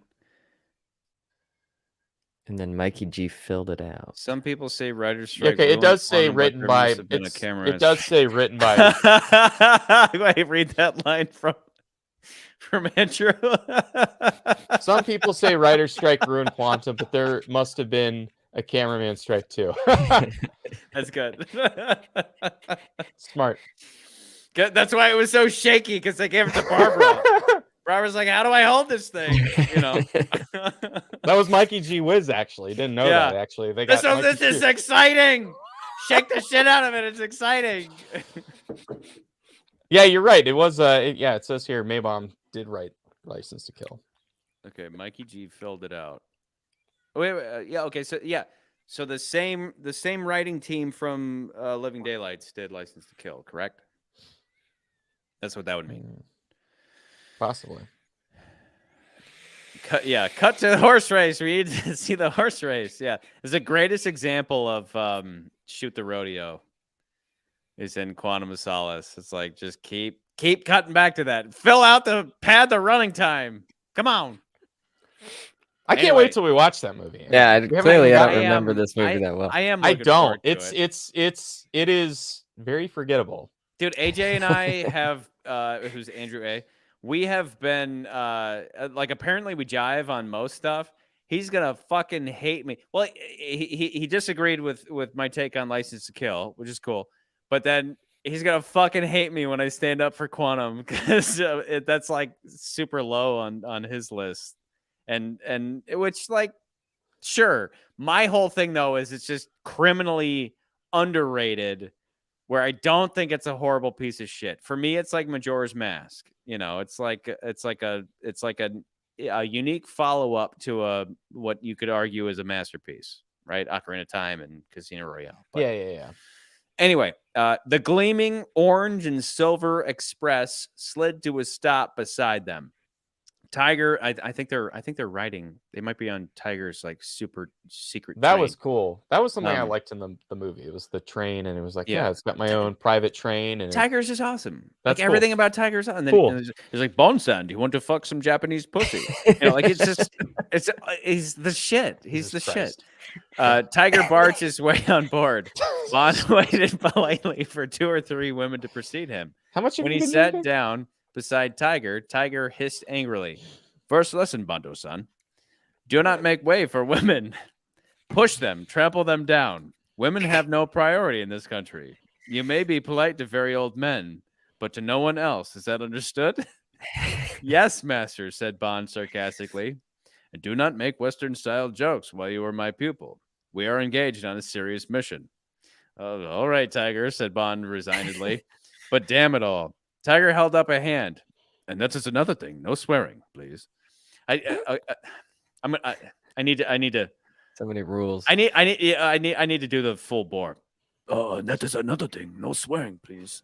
There are no swear words in the Japanese language, and the usage of a bad language does not exist. I need to find another podcast. But good heavens, Tiger. No self-respecting man could get through the day without his battery of 4-letter words to cope with the roughage of life and let off steam. If you're late for a vital appointment with your superiors and you find that you've left all your papers at home, surely you say, well, Freddie, Uncle, Charlie, Katie, if I may put it so as to not offend. Bond said, fuck. I love Tanaka. Let me read that part again. First a lesson, Bando-san. Do not make a way for the women. Push them. Trample them down. Women have no priority in this country. Can I get off that? What the fuck? Like, what are you doing? like Stop. Tanaka is so fucking funny, dude. Like, and to my point, I made this point in the Yolt episode, which is for a guy like Bond, for him to meet Tanaka is like the ultimate. For like Mr. Misogynist James Bond to hang out with the ultimate misogynist on a certain level, you just have to appreciate that. Like, fuck it, like reverse the sexes, and this is 2 chicks, and like one chick is like the ultimate man hater, and the other one is like a newborn feminist, and like they're hanging out, and she's just like, you know, like cutting guys' dicks off or whatever, and just like showing her the ropes. Like on a certain level, you have to respect that. You have to respect that, like the new misogynist is meeting like the greatest misogynist that's ever existed. But I mean, that's my point. And then he's like, but no swearing, you know. And Bond's like, come on, man. And we've had that with the show where people are like, do you guys have to swear all the time? It's like, fuck yeah, we do, because sometimes it helps to make your point. Anyway, I'm glad you're still here, McCurdy. Andrew A's yeah. How's your Backwaters trailer? Wait, Quantum Defender here. Oh yeah. Who's talking about? Those were old, but we were talking about Quantum. But yeah, Andrew A is saying, did Fleming even go to Japan? And I'm like, I'm trying to figure out if he did. He had to have. Because I mean, he was in World War II. He had to have, dude. Unless because I mean, the he's traveling. Poison thing in the book. Poison string assassin guy. No, that is Roald Dahl, man. Roald Dahl came up with Poison String Assassin Guy, and God bless him. I just Googled it. Oh God, it's downloading something. Is When it Ian Fleming arrived in 69mega.com? Japan in November of 1959. Let me check dressed in 69mega.com. Habitual lightweight dark blue suit, polka dot bow tie, and moccasins. What the heck? I mean, I would imagine Fleming's making enough money by the time, right before they started doing these movies, that he could go wherever he wanted to, really. Yeah. Like, oh, I'm writing a book about a very sexist Japanese guy. I better go bang a bunch of Japanese women. Mhm. You know, why wouldn't you? You were lucky the surrender came before you were sent on a mission. Perhaps, and yet, Bando-san, it is one of my most cherished dreams today to come diving out of the sun into a hail of anti-aircraft fire. See the tiny, terrified figures running for shelter from the flight deck of a wildly swerving carrier, and know that you are about to kill 100 or more of the enemy and destroy 1 million pounds worth of his fighting machine, all by yourself. So I think he was. I think Tanaka was a trained kamikaze pilot, and so yeah, it says you were lucky the surrender came before you were sent on a mission. So Tanaka was like ready to kamikaze, but he never got to. So because he couldn't fulfill that mission, he wastes away pushing chicks around on his Brought train. great shame Here, to his family. Charlie, go ahead and share that thing I'm at. Just an article I found. It was Ian Fleming's worst book. Yalt? All right, what's this? Yeah, it's there's Fleming right there. Yeah. Look at that guy. Look at him. I If I just saw found him this on a article train, about I'd- him I'd going to push him. Japan. He's making fun of it. Yeah, that's him going to Japan, I guess. That's my culture you're wearing. Does he have a Japanese equivalent to Goldeneye? But That would it's be sweet. way more racist. Yeah. That'd be great. I'll just let you make up the joke in your mind.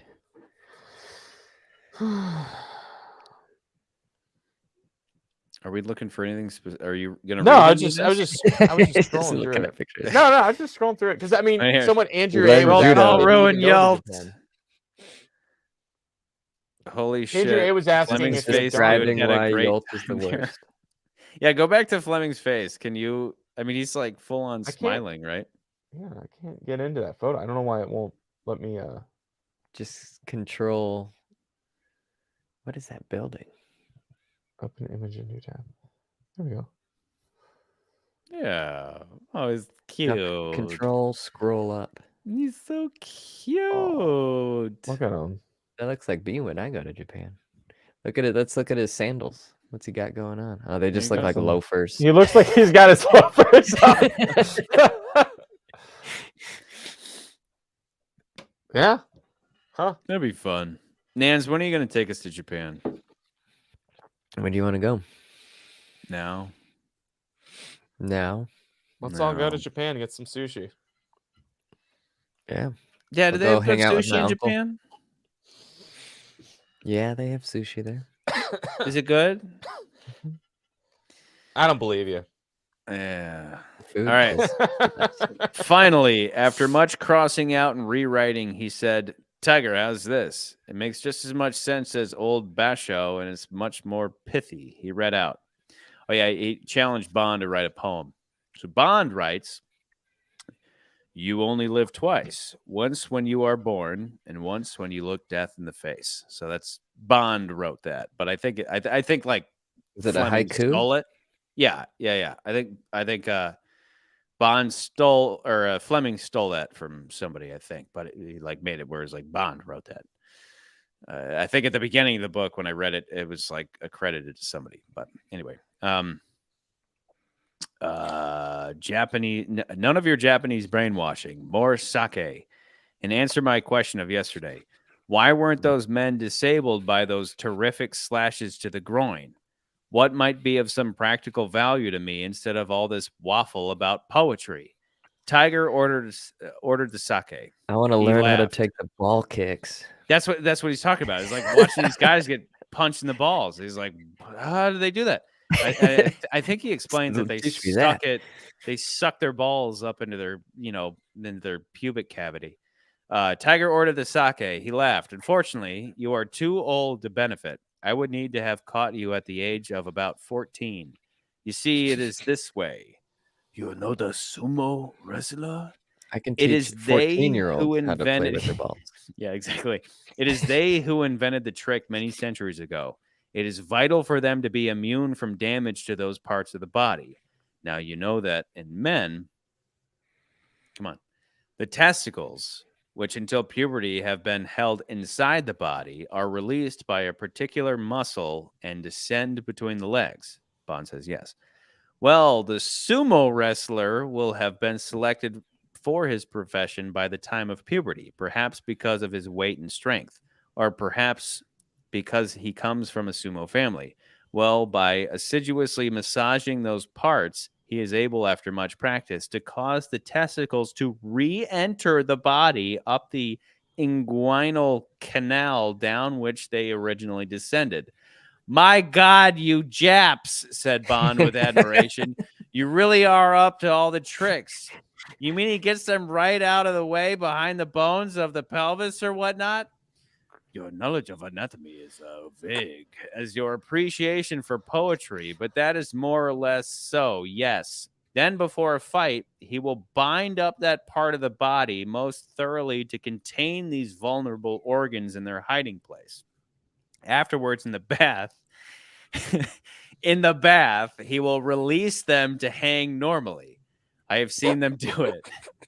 It is a great pity that it is now too late for you to practice this art. It might have given you more confidence on your mission. Like imagine Bond going on Casino Royale and he just keeps sucking his balls up. Keeps smacking his balls, and it's just like, fuck you, Lashif. I stuck them up into my body. To the left.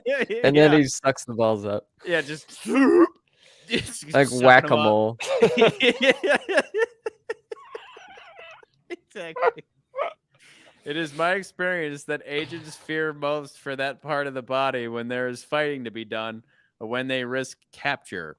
These organs, as you know, are most susceptible to torture for the extraction of information. Don't I know it? Said Bond from the heart. Yes. That is fantastic. That is fantastic. Not a ball talk. Where are we at in these comments?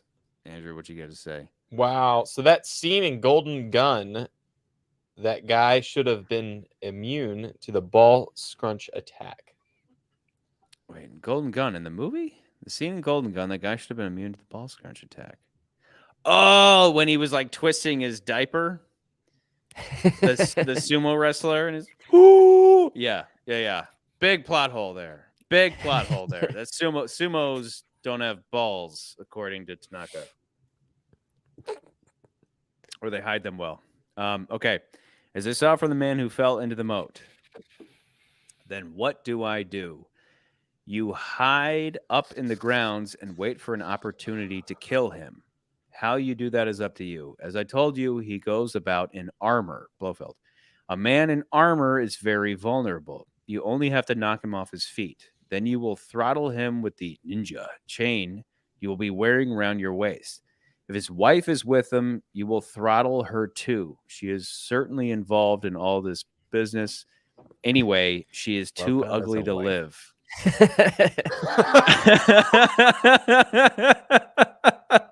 Just kill her because she's ugly. I mean, is Tanaka wrong?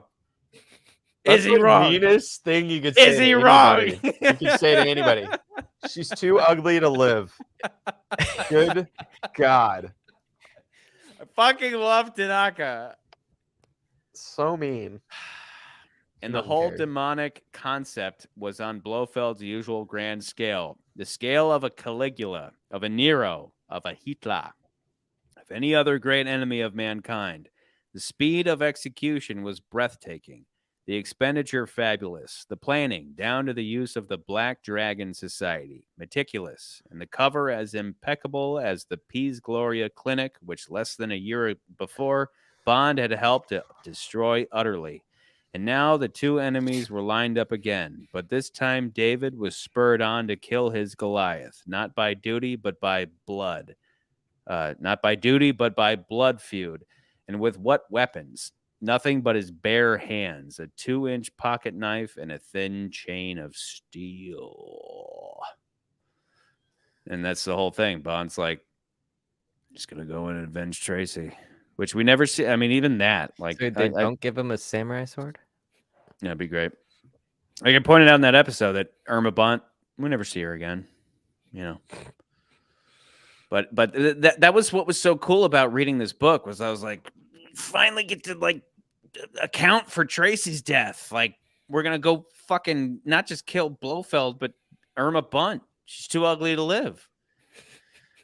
Anyway, so this is David. Yes, I named him after the only man I liked in Hollywood. An Englishman, as it happens. He was called David Niven. He is a famous actor and producer. Have you heard of him? Of course, I shall enjoy tossing him a scrap or two of fish in exchange for the pleasure he has given me in his other incarnation. So this is after everything's said and done. And Bond's been fished out by Casey Suzuki. And I just thought that was funny that we talked repeatedly about how Ian Fleming wanted David Niven to play James Bond. And then it ended up being Sean Connery. And then later, David Niven, right, isn't he James Bond in the Casino Royale parody movie? It's David Niven. He's one of them, I think. Yeah, I could be wrong about that. But, yeah, he ends up playing Bond in Casino Royale, and so they're going diving.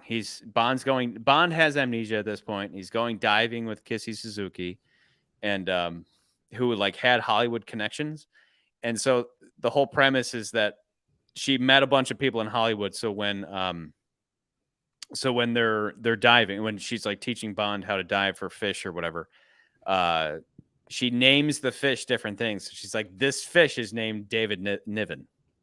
And it's just like Ian Fleming, like one of his, obviously a preferred actor of his.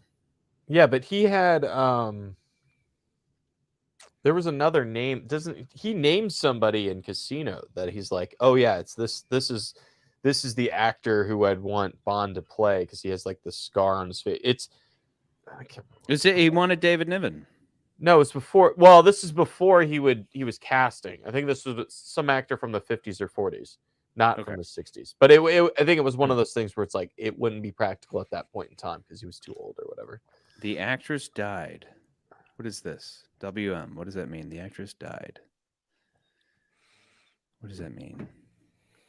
Also, everybody commenting has golden guns. Yeah. Yeah, they all have golden guns. Cool. Good for y'all. Does that mean they're members or that's everybody a member? They're all the best. Actually, like right now, I want to try something. What if I open up Discord and Hoagie Carmichael is who I'm ranked thinking recording live. Does this do anything? Hoagie Carmichael, he has a scar? He's the one that Bond, like he Hoagie? references. That's this. I'll show you. The actress that played Irma Bunt died right after Secret Service premiered, is what WM's talking about. So, Charlie, unfortunately, I can't even say it. I'm not even going to make the joke. So it's like audio only, I think, Char, for Is it really? For the Discord. Yeah, I was curious what would happen if we open up on Discord and that would. Or wait. How do I get out of it? It's echoing. I could jump in. Pull this up. I could jump in the members hangout. Jump in the members hangout, Nance. I don't want to. I'll get an echo. Oh, you will? Okay. Yeah. Wait, Charlie, open the screen share that I have. Okay. I thought this was cool. I guess they did a comic strip. Ooh. So this is what Blofeld supposed to look like. This was like the artist rendering, and he's wearing like samurai armor. Wait, and this is from what? This is from. So this was this was a comic strip that was based off the book version of. But when was the comic made? Let's see, first adaptation of You Only Live Twice was actually in a newspaper comic strip form in 1958, which doesn't make sense because I think this book's later, so I don't know if this is correct or not. But this is before the film came out. No, wait. Okay, 60. Okay, this makes sense. 65 to 66. First Ninja in illustration comic form. You Only Live Twice, March 26, 1964. For the book. Yeah, so this is 65 to 66, but this was the comic book adaptation of it, or the comic strip adaptation for like newspapers. But this is what Blofeld looked like. This was their. Did they do the entire book, That's or awesome. did they just do a bit of it to sell the book? I don't know. I'm very curious. I kind of want to look more into this. This is kind of cool. Yeah. But yeah, I love the artwork. It looks really cool. Yeah, that's wild. Okay. Perhaps you will go back into films. So again, like the whole thing was that Kissy Suzuki was a connection to MI6, I think, because she was like this Hollywood actress or whatever. Or like Tanaka knew of her because like she was like she grew up in a fishing village or something, but then she ended up being a Hollywood actress for a bit. And Bond says, perhaps you will go back into films. Her expression became fierce. Never. I hated it. They were all disgusting to me in Hollywood. They thought that because I am a Japanese, I am some sort of an animal and that my body is for everyone.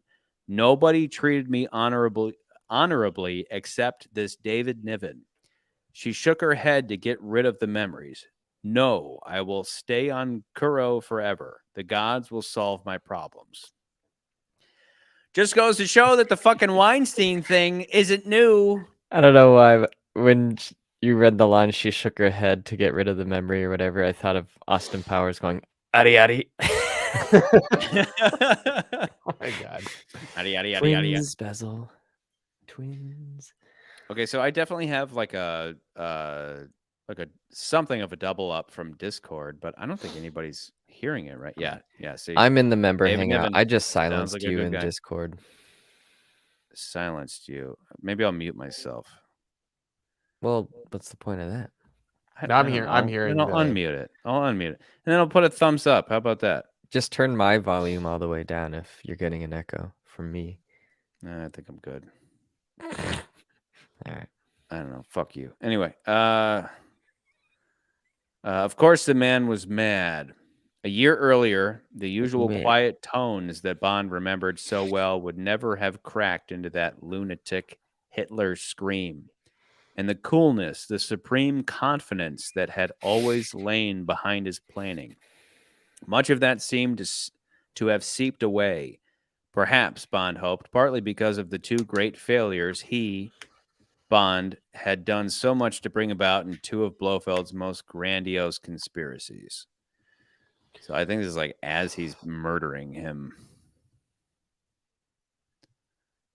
When it came, there was absolutely no warning. One step across the exact halfway point of the flooring, and like a seesaw, the whole 20 feet of board swiveled noiselessly on some central axis, and Bond, arms and legs flailing and hands scrabbling desperately for a grip, found himself hurtling down into a black void. So yeah, Home Alone, what's interesting is this is still in You Only Live Twice. Remember when I don't think it's Kissy, or is it Kissy? Is it? Unfortunately, I get the Asian women mixed up. Why? So remember the How to Catch a James Bond, where she like is running through like the whatever factory or whatever, and Bond pursues, and he starts walking to her, and then suddenly he falls through the floor, and then he goes through the slide, and then he meets Tanaka for the first time. Well, Roald Dahl took that from the book, because in this castle, he's like going to kill them, and he falls through the floor in the same fashion. So hurtling down into the black void. The guard, the fiddling about behind the door. He had been adjusting the lever that set the trap, the traditional oubliette of ancient castles, and Bond had forgotten. As his body plunged off the end of the inclined platform into space, an alarm bell, triggered by the mechanism of the trap, brayed hysterically. Bond had a fractional impression of the platform, relieved of his weight, swinging back into position above him. Then he crashed shatteringly into unconsciousness. And then a short time later, Irma Bunt rose and came and stood beside him. She looked piercingly at Bond and then walked slowly round him, keeping her distance. When she came to the left profile, she said softly with awe, "Du lieber Gott." She went back to Blofeld. She said in a hoarse whisper, still staring, almost with horror at Bond, "It cannot be, but it is. The scar down the right cheek, the profile, and the eyebrows have been shaved to give that upward tilt." She turned to Blofeld. She said decisively, "This is the English agent. This is the man Bond, James Bond, the man whose wife you killed. The man who went under the name of Sir Hilary Bray," she added fiercely. "I swear it. You've got to believe me, Lieber Ernst." I'm telling you, you got to read these books. It's like, has this. Got to read the books. You got to read these books so far as like, oh. I am using the links below. I don't read books, though. Yes, use the affiliate links to buy the books. But yeah, like certain things that remain open, or it's like watching deleted scenes of movies or whatever. It's like an added layer of things that you never knew were there. Like to have Bond literally put his hands around Blofeld and strangle him to death. I mean, there's some fucking satisfaction in that. Anyway, Bond dropped his lighted cigarette and left it to a smolder on the carpet. His whole body tensed. He said, "I suppose you know you're both mad as hatters. So was Frederick the Great. So was Nietzsche. So was Van Gogh. We are in illustrious company, Mr. Bond. On the other hand, what are you? You are a common thug, a blunt instrument wielded by dolts in high places. Having done what you are told to do, out of some mistaken idea of duty or patriotism, you satisfy your brutish instincts with alcohol, nicotine, and sex while waiting to be dispatched on the next misbegotten foray. Twice before, your chief has sent you to do battle with me, Mr. Bond, and by a combination of luck and brute force, you were successful in destroying 2 projects of my genius. You and your government would categorize these projects as crimes against humanity, and various authorities still seek to bring me to book for them. But try and summon such wits as you possess, Mr. Bond, and see them in a realistic light and in the higher realm of my own thinking." There you go. It's fucking Blofeld in his own words, man. In his own words. If you don't read, they are great audiobooks. Dolph Humanoid. So that's the Dolph Humanoid emoji. Is that new? No, that's not. I'm like looking at all these emojis. I'm like, what am I looking? What am I looking at? I knew we were doing. How do you guys see them? How are you seeing the emojis? I see that I have YouTube pulled up, so I'm watching and I see it on mine. Oh, yeah, I don't I see have it the on our chat. On our okay, that's great because I'm only on StreamYard, so that's great. Because yeah, the Dolph Humanoid emoji is hilarious. Quick break though. Does anybody have anything to say about the Dolph Humanoids T-shirt? Because I submitted changes for it. Is everyone here in the Discord? I know QWERTY, Lemmy, AJ. Is WM in the Discord? Probably. All right, you guys continue on because I need to use the facilities. Oh God, what do you want us to do? What are we going to talk about? Normally I would just go into a bottle, but not this time, Mary. I can't rock a Hitler stash T-shirt. Yeah, that was the same thing I said, but Charlie was like really, really for it. Like it was really weird. And then he was like trying to push his book onto me, and You gotta watch out for that Charlie, man. I'm telling you. Yeah. Anyway, Such what a do you, Nazi. Nans, what do you think as we're going through these book things? I'm just kind of like, cool. It helps to drink. I'm literally just like, okay, cool. Yeah. Yeah. Yeah. Especially early on in the stream. It's like, is Charlie just reading us the book? What's happening? I'm just sitting here just like, okay. And then Charlie's like, oh man, that was so great. I'm like, well, why? I don't even know what you just said. Have Like, you read the books? You own them, right? I've read Casino Royale, and I've read Live and Let Die. Are those the And first I have two? 3 of the other books. I haven't cracked them open yet. Live and Let Die is, we've already gone over Live and Let Die, but yeah, when I say that, like, I'm not sure what the order is of the books. Okay, so I'll go Or the quickly movies through it. even. I'll go through the movies. You don't even know the movie order. Get out.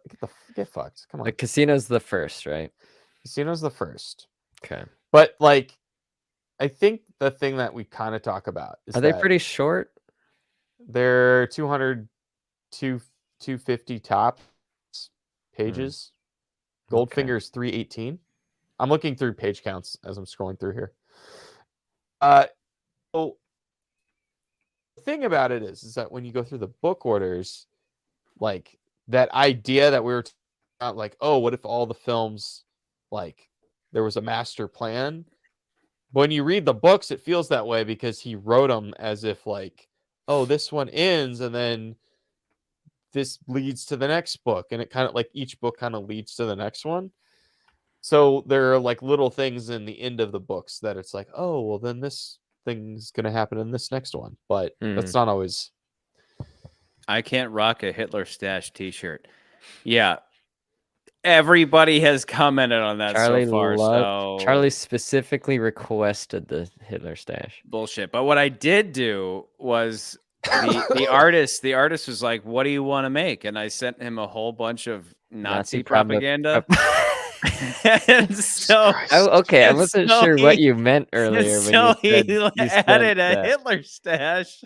Like, I wanted you to draw inspiration from this propaganda, not fucking put a Hitler stash on the Dolph humanoid, which I would have been all for. What if you put like swastikas all over it? If like, I don't know, exactly. It'd be like, dude, don't. No, I didn't say put swastikas all over. I said, you know, like the formation of the people and all, but no, he fucking put a stash on there, which I think is hilarious, but I'm the only one, so it's gone. Well, I wasn't sure if that was gone. Like in the movies, or at least in your rant, was it that he's trying to make a superior race of Dolph humanoids? That was the whole thing. So, okay. So it's appropriate. Trying to get it. It's totally appropriate to because wearing the shirt, you don't want to have to explain to people why does this dolphin human seem to have a Hitler stash? Well, that's the thing. It's not. It just looks like a mustache though. It's not like it's not narrow enough to look like it's specific. Like I don't think anybody would be like, "That's." Am I crazy for thinking the main one looks like Justin Long? Maybe a little crazy. Okay. Live and Let Die is second and has racisms. Yeah, there's a second book. So that's what you guys were talking about before. Okay, the Stromberg logo. One of the notes I put in was I was like, okay, give all of them spear guns, but then have one of them holding a flag, and that flag would be the Stromberg logo. I don't think there's any copyright issue with that. Fish, but it's just a fish. Yeah. I'm looking at a photo of it right now. Yeah, there's a decent amount of racism in all the books. True. And sexism. Yeah, like just read the goddamn books. They're so good. Who's SB? Do I know SB? Instead of that like explosion looking thing in the background, put the logo back there. SB is not a member. SB. So you wouldn't know, McCurdy, but we talk in the comments quite a bit. Do my eyes deceive me? Am I seeing this correct? Yeah. I wonder what he's talking about. Maybe he never sees the live streams. Maybe, yeah. I have that label on wine glass. The here, let me see. Stromberg? Yeah. Okay. Stromberg logo. It's like a fish. Present. It's a cool logo. Yeah, put that in the background. Is that yeah. just like an explosion in the back chart? What is that? I told him, can we make it look like I sent him a photo of the remember the diorama that Stromberg has, and he's like, this is how we're all gonna live under the ocean someday, and this is what it'll look like. I asked the artist, I don't remember that. can you do this and make it look, not busy? And we'll see. We'll see what comes through. But maybe it should be blue instead of red. Did he make it Nazi red? this is just a sketch. This is literally just a sketch. Okay. So I wouldn't worry about it. I mean, we can make all kinds of slight changes to it. Yeah. There's a time for nitpicking, and I don't think that's quite yet, other than like, I mean, it's not nitpicking. It's like the major things like, hey, can you remove the Hitler mustache? That's not nitpicking. He's gonna return it, and it's gonna be all Hitler mustaches. Why don't the rest of them have? I think you're all vaginal. I think every Dolph humanoid should have a fucking Hitler stash because it's hilarious and it makes sense. They can grow facial hair. But whatever. I'm the minority here, so I will accept my position. Can we get a Dolph humanoid that has a dolphin head and a human body? Do you want to make them look more human? We need humanoid in the head. Both iterations of a Dolph humanoid. Because what I sent as a reference was, but that would be if the dolphins were trying to get on land. Hume dolphinoids. Hume dolphinoids. Yeah, dolphinoids. Who shortened that? Dolph humanoids and Hume dolphinoids. I think maybe Hume dolphinoids. Yeah, Dolph humanoid and dolphinoid. It's like at some point, I think it was Scott. Scott was like, "Dolphinoid is funnier." I was like, "It probably is," but like Dolph humanoid, I don't know. They both make me Dolph laugh. humanoid. I don't know. Dolph humanoid's funnier to me. They both make me laugh. So, but it's a great. Oh, SB saying, what's the topic? We're talking about the books because Charlie's Casino Royale podcast for 2024. Fuck you, SB. All I do all day is sit here and work on this video. So. I'm hoping end of the year. I'm hoping like New Year's. I'm putting that episode out for y'all. But SB, if you become a member right now, yeah. What about Secret Service? No.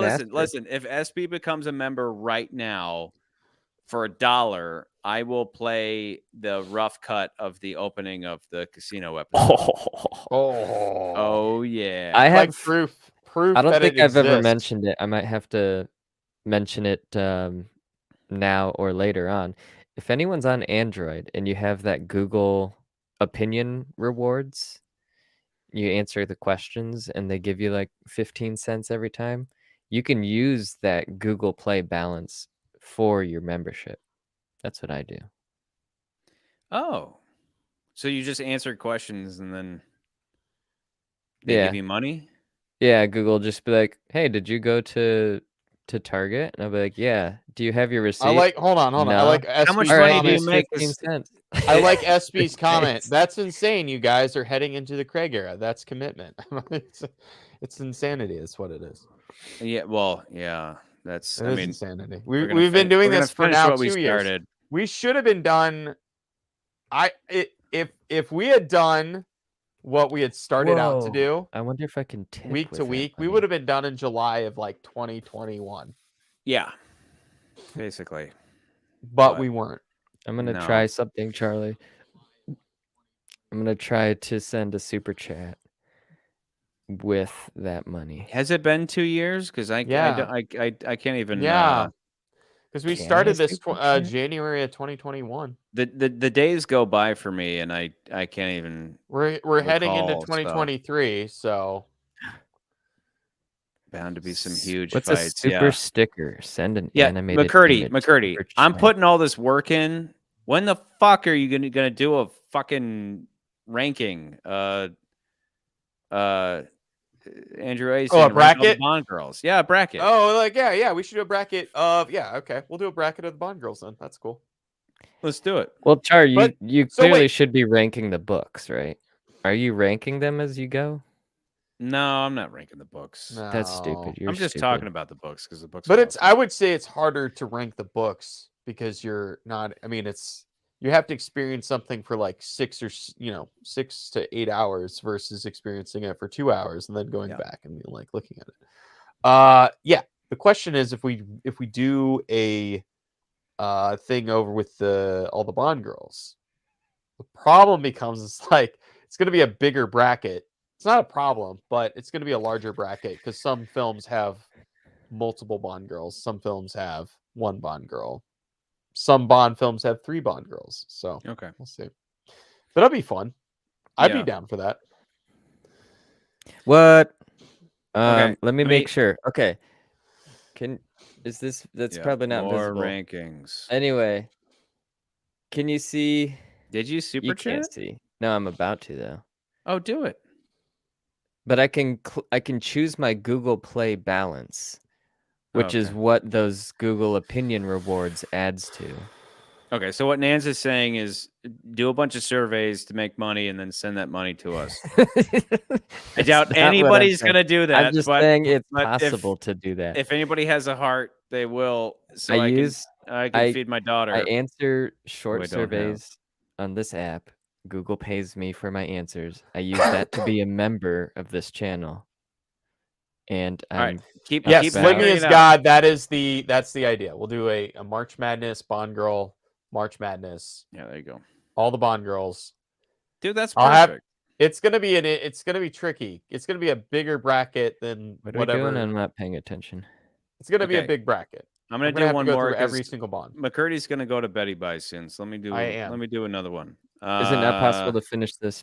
Is this the last book? No. no. By hastening the sickness to the brink of death, might Britain not have been forced out of her lethargy into the kind of community effort we witnessed during the war? Cruel to be kind, Mr. Bond. Where lies the great crime there? And now this matter of my so-called castle of death. Blofeld paused and his eyes took on an inward look. He said, I will make a confession to you, Mr. I thought Bond. you said N-word look. We're not getting that racist tonight. Okay. I have come to suffer from a certain lassitude of mind which I am determined to combat. This comes in part from being a unique genius who is alone in the world, without honor, worse, misunderstood. No doubt much of the root cause of this acady is physical, liver, kidneys, heart, the usual weak points of the middle-aged. But there has developed in me a certain mental lameness, a disinterest in humanity and its future, an utter boredom with the affairs of mankind. So not unlike the gourmet with his jaded palate, I now seek only the highly spiced, the sharp impact on the taste buds, mental as well as physical, the tickle that is truly exquisite. And so, Mr. Bond, I came to devise this useful and essential human project, the offer of free death to those who seek release from the burden of being alive. By doing so, I have not only provided the common man with a solution to the problem of whether to be or not to be, I have also provided the Japanese government, though for the present they appear to be blind to my magnanimity, with a tidy, out-of-the-way charnel house which relieves them of a constant flow of messy occurrences involving the trains, the trams, the volcanoes, and other unattractively public means of killing yourself. You must admit that far from being a crime, this is a public service unique in the history of the world. That is something that Tiger says. He's like, yeah, you got all these motherfuckers jumping in front of trains and shit. Like the Japanese are constantly killing themselves. So, it's a miracle I'm still here. Half the time. So wait, I got a question though. So in the movie, obviously we have like a plot that has nothing to do with this book at all. Like it's about the space race and all that stuff. Yeah. But in the book, he doesn't. It sounds like he doesn't necessarily have a like there's not some kind of world-ending stakes. He's just like I've set up this castle. Come on, just show up. Yeah, and I can't remember his prime motivation in doing so, other than maybe it's like study or something. Because like because then obviously we'll talk about No Time to Die, but No Time to Die switches it where it's like I've got this poison I'm gonna powers. kill whoever I want on the planet because I have DNA. But I'm going to kill and people with the poison is what Which is allowed a me to little do different. it. Blah, blah, blah, you know. Yeah. Exactly. So interesting. Yeah. But so he just sets up this castle. He's like, man, I got a castle. I can't remember specifically why, like what's in it for him, other than what he just wrote. I didn't highlight anything else. So, Charlie never linked the 9-page application. what does that mean? What does that mean, SB? What does that mean? What does that mean? SB, I need. Oh, is he talking about becoming a member? I don't know. I gifted a membership and he got it. You gifted a membership? You can do that? So I was trying to do the super chat on my phone using my Google Play balance, and it gave me an error. So I'm trying to do it on YouTube on my computer, and it doesn't seem like you can super chat with that, but it let me give a membership with it, so I did it. I just realized. But I'm assuming it's $1. Oh, he's a member now. He's a member for 1 month. There we go. now. Yeah. I'm okay. assuming All right. Okay. it just ends. All After right. that. So let me say, Hopefully McCurdy, it doesn't just keep charging me for it. Are we losing you? Let's just do this one thing real quick because Okay. I No, realized that's what I'm I'm not saying. in. So Let's just so show once this. again, we're not done. We're gonna end with the next thing I'm gonna read next time will be Man with James Golden Gun? Bond's obituary, which Oh, is okay. in and of itself, James Bond's obituary is interesting. I'm going Is this to screenshot from? that. Hold on. Is that from The Man with the Golden Gun? No, that is The end of the Yolt- end Yolt. of Yolt. Yolt, And then okay. the next one is the Man with the Golden Gun. Got it. Charlie, you Um, need to link our Discord in the. Well, wait, Charlie. If it's just one thing, do you description want of to the just go ahead and videos read and it stuff. then? Huh? If Oh no, it's that'll just- take a while. That'll take a while. It'll take a while. Okay. And it's not the end. It's not the end. We'll pick up Okay. another time. Okay. Why do you need the Discord link? It should be in the description of the video so people can join it more easily. Here, I'm not post even it. a member. I just realized I'm not even a member. You Of are, this channel? Oh my dude. Of course you God. are. You Well, just you get on the Discord all the time. just Cash App Charlie a Oh dollar no, every not month. the Discord on YouTube. On the YouTube. That way he gets the full dollar instead of Okay. So 30 cents or whatever. But I made a promise, so let me. This is just the rough cut. So I- which I means love seeing there's this. no overcuts over it. So this is just. If only I could make it members only. Should but we I be can't. showing it? I'm just gonna do it. Yeah. Is there a memorable it, like fellas. 3 seconds instead Fuck of it. That's 21. We're That's gonna do it. 21 like blackjack. Cheers We to did it. 21. Chug it down like you just We're about to start murdered trying 2 to do it. terrorists. Are you having All right. Hmm. Welcome back What to do you Ranked. I'm Charles. I'm McCurdy. I'm Nance. Hey guys, maybe we shouldn't do that. Love how you cut. that played away out? from this. We've been Like, doing the yeah, same we're not thing gonna for play it. 20 episodes. Do you think it's getting a little stale, a little played out? Oh, it was stale a long time ago. Okay. Do you guys have any ideas for anything we can do different to open this? Oh, I got one. Watch this. Watch this. You Watch got this. one? Okay. Watch this. You see that? Creative. Stylish, right?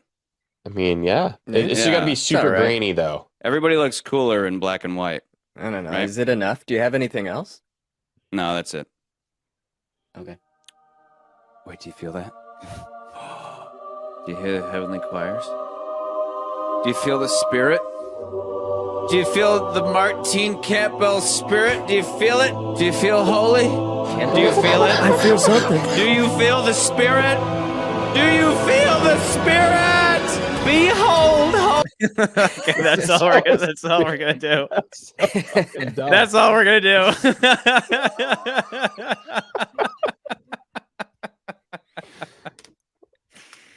Oh, yeah. See, just like the movie, exactly, just like the movie. Yeah, black and white intro. Yeah, SB. That's Then just SB the rough says, cut. never mind. That's just the rough cut. It's not finished, right? No, not at all. But It's not the, finished. but the whole idea of being, like, praise Martine, praise Martine Campbell. yeah, Martine Campbell, praise Martin Campbell. I like 'cause that you have he's- that one guy Because in there. he's the shit, you I know. forget his name. Yeah, you need don't you need the like the fake preacher, like the Yeah, pervert yeah. preacher. Yeah. wasn't there, there's Yeah. got to be more clips from other films with the like church and all that stuff. The trouble is this though. Yes, there are, but I wanted to just keep it to Martin Campbell, which is Goldeneye. Yeah. And then, but then I made an exception just for used the the church from preacher that. because the preacher guy is like, That's funny. do yeah. you feel the spirit? You know, Hey, 69 the megabytes. porn's back. Is back. Good Lord. Joe Butcher. Is that the character's name? Yeah, 69. Oh, that's 69 Mega's back. And bless your heart. 'Cause Why don't Yeah. we just have uh, Birdie run that's, the show? He knows uh, more about that that's- stuff than we do. what's his name? Who lives in Las Vegas? Wayne. Yeah, it's Wayne Wayne Newton. Wayne Newton. Yeah. It's Wayne Newton because he was like, I want to be in these movies. You're like, all right, you're hired. Mikey Yeah. G. Whiz was like, got Yeah. it. Yeah. So What- so Wait, I'm curious. Joe what... Butcher is a character name then, Yeah. according to Cordy. I can't remember. Yeah, but yeah, Wayne guy Newton. cracks Thank me you. up. Yeah. Wait, what? So I'm curious what our listeners, what their favorite or like Bondisms that we've created for our show are. Like Dolph Humanoids is obviously at the What, like, top. T-shirt recos. Like our t-shirt things, because like we got Dolph Humanoids. If anybody wants a specific T-shirt, I'll fucking Yeah. spend the stupid amount of money to design Yeah. it. Just let me know anytime. We got I mean, Bond we're Nauseum. literally only talking to members. So, and if any of you like SB, you should definitely jump on the Discord and then like whatever you want a Bon Nauseum shirt, I'll fucking design it. I don't give a shit.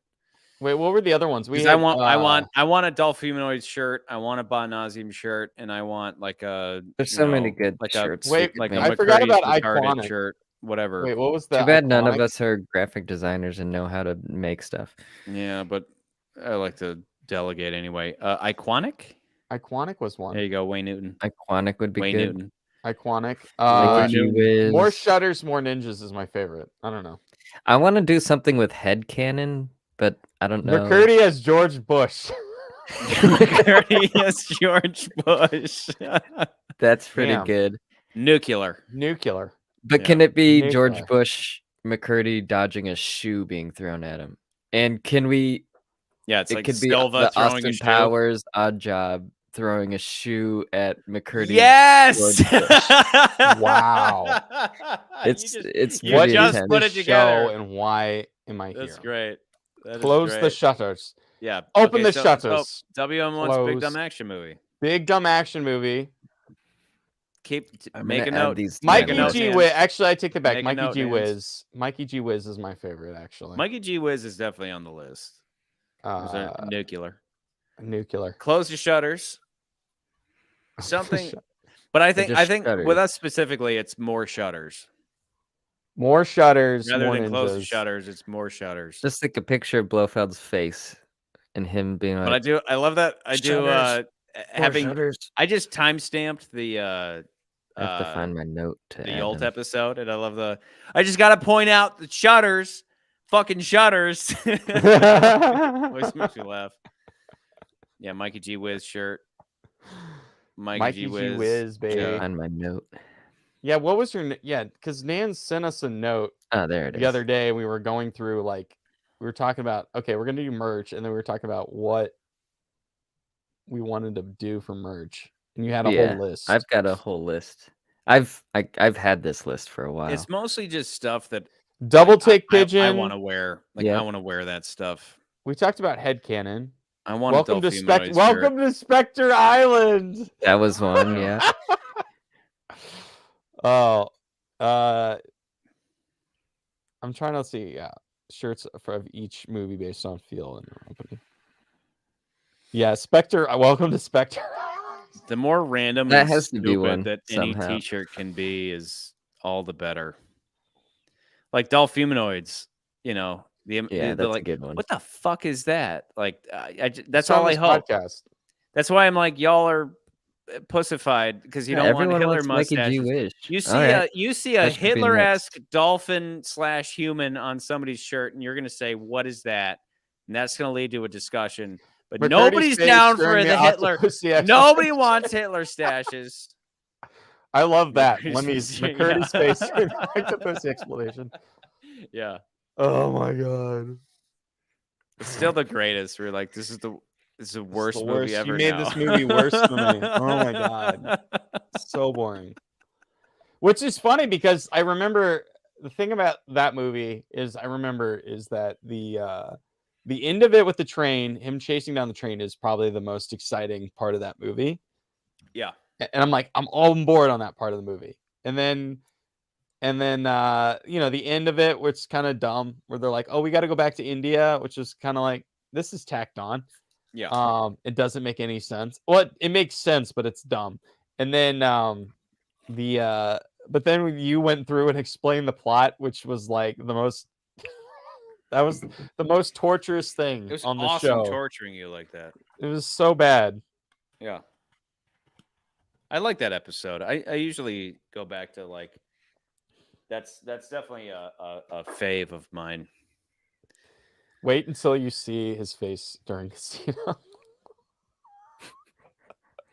Oh yeah, yeah. I mean, I hope they make a good decision with Bond, but you know, what are you gonna do?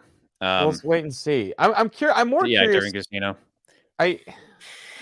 Octopussy's top tier episode. Apparently, people when is love everybody Moonraker, though. when is People love everybody gonna get Moonraker. on? Why haven't any of you created a separate show where you're ranking the ranked episodes? No, stop. Is anybody gonna get meta? No. Doesn't anybody want to No. get meta with this shit? No. And Charlie, then make no, like because 10 then we're gonna hour get long Infinite episodes. recursive shit.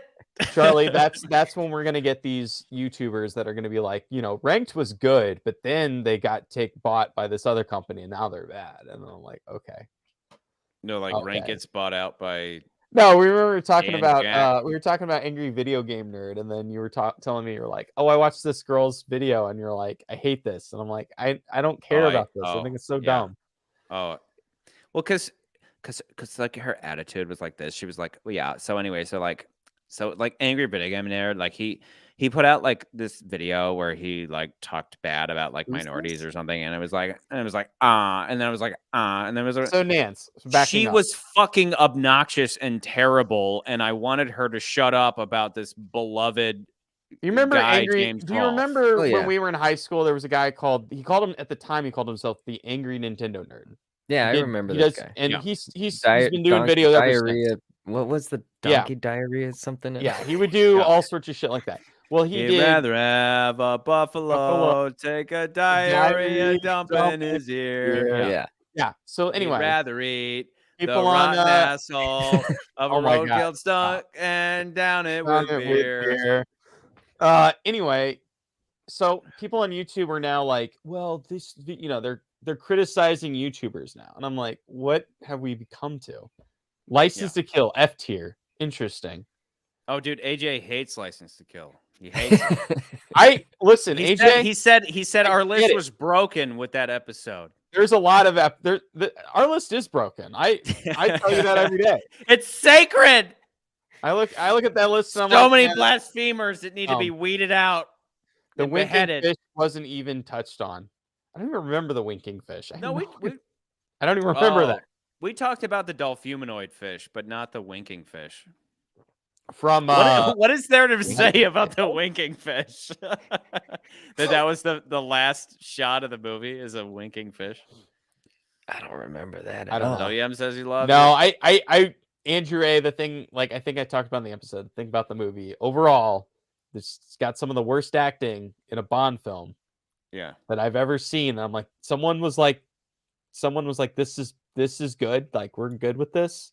Like actor Timothy Dalton was like, yes, we're good. Like, no, this movie sucks. 3 nipples. What's 3 nipples? How about the 3 nipples This- or I'm Bambi not and Thumper? understanding any of this. 3 Winking nipples. fish, Okay, 3 nipples, nipples Bambi, is from something. Goldfinger, or the Man with the Golden Gun, and Bambi and Thumper are from Diamonds Are Forever. I don't remember what we talked about. Man, with those. SB one movie at a time. Because everybody keeps commenting. They're like, "Yeah, we'll see you guys for Man, 2024 I cannot wait for when you guys Casino get to Royale." Quantum I'm like, Solace. I just know I know. What do you guys think? SB, I'll just tell you this ahead of time. Like I'm gonna go Well, with the Craig no. films. The only thing I I am want to going say into on the that, Craig movies. only with, thing I want to like- say about Quantum is that Quantum is why we're here. Because one day after Yeah. COVID hit, and we were thinking like let's just start talking about something. And Scott Lorimer, Mr. Anger Management Scott Lorimer, said, "I'm gonna watch Quantum tonight. What a piece of shit!" And I was like, "Fuck you, fuck you!" Like I was like this underrated. And then that's what spawned this whole thing that now keeps me locked in my basement every day working is because Scott Lorimer texted all of us that Quantum is shit. And Did he say that I before corrected he him. watched it? He's like, I'm gonna watch it because it's crap. He said, "I'm gonna watch this piece of shit." I was like, I don't think after the That's last time I bullshit. watched it. After the last time I watched it, I was like, it's not the worst movie I've ever seen. But I will say, I think it's the most forgettable Bond movie by far. Like I'm just like, I don't remember what happens. I'm like, oh yeah, I remember Bond getting shot down, and I Remember remember pieces and parts, the but not a lot. chicks whipped up back. But I lie though. They're for me. Maybe Casino I've and seen it a lot, Skyfall are the main ones I can actually remember. and that's everybody. None of the other I mean, ones. Nance, like you are Mr. Mainstream, and that's like Mhm. that's what audiences know. They know Casino and they know Skyfall, but Quantum, I remember the horses. Quantum is Majora's Mask. Like it really is. Yeah. It is. Here's this big event that happened, and then let's follow the hero on an adventure that kind of reconciles what just happened. Yeah. And so it's Bond. It's Bond reconciling with what happened with Vesper. And the reason I love it is because just like Golden Gun, Bond is a fucking asshole from beginning to end. Bond is just like, if anybody looks at me wrong, I'm going to kill them. And I love that. There's parts of Quantum that I really do like, but then the movie overall, I'm like, Get Patterson. There's better I'll ones. set you straight. We tried to get Patterson when we did. Casino. We tried to get Patterson 2 years ago, We tried to get a lot of people. Yeah, for remember the Casino. horse. and he just ghosted us. So many horses. Best thing about Quantum is there's no reason to watch it. You can just erase it from your mind, man. Yeah. So wait, is this like Bull in a China Shop, just like Bond being an asshole? And the theme song, I mean, the theme song's like. Oh, that's right, it's Jack White. Yeah. That's the Jack White Alicia Keys song. I Yeah. remember that one. Yeah. Oh, I thought you were doing your Bob Dylan. No, that's When you win the when Vesper's dead, Tracy is dead. She's dead. She's dead. She is dead. Ooh. All right. no. My least favorite Bond song is probably Spectre. Okay, one's Still back. my least favorite. Quantum is what I wish Diamonds of Her was. Welcome back. That would be if okay. So Quantum is okay. So if Diamonds are, I think what K1 means then is that it would be if Diamonds Are Forever was like a serious like Tracy's dead and now we're gonna get revenge type of thing. So I mean I think that's legit. Other than Diamonds Are Forever being fun. Jimmy's got his thing. I watched that documentary about Craig Era recently, and they were pretty negative about it and blamed it on being created during the writer's strike. I don't quite agree. I think you had 5 films that were all made within a ridiculous amount of time. They probably could have finished those 5 films a lot quicker than they did. And I think that every time they made a new movie, they had to make some new creative decision that led to kind of this really all over the place Bond series of films. So I don't think it was the writer's strike. I think that every film had its own little thing that happened, and they didn't make these films fast enough to like figure out what the hell they wanted to do, which was frustrating. SB, this I agree with. I can recall every James Bond theme ever. I cannot. I've listened to this song several times. I saw the movie once in theaters. I think subsequently, I've listened to the theme, and I don't think it's a song. This Billie Eilish song, I don't think it's a song. I think it's just like whining over like a light, not even a melody, just like maybe whining over a beat. It's not a fucking song. I can't recall like there's nothing to recall versus donna donna donna, if you take a life, like there's no like fuck Billie Eilish. Fuck her getting the theme song. She's got good music over here, like in the club and all that, like whatever. Does she? But I don't know. fuck the decision to give her a song, and then fuck them selecting a song that is nothing. It's not even think like it's forgettable. I wish they it's had. Like I remember hearing it and being like, was that a song we just heard, or is that just somebody mumbling? I think it was just somebody mumbling. I Kind of like Bob Dylan. fuck that. Bob Dylan. Bob Dylan. Fuck you. I'm not even gonna dignify that with a response. Also, fucking did they Billie have Eilish is the just Four talking. Casino I like Royale? Bob I never Dylan. knew if they had both films pre-planned. No, it's just the Quantum of Solace script wasn't written. Like they wrote some kind of draft, but then the strike happened because I'd have to go through what the reason is for the strike.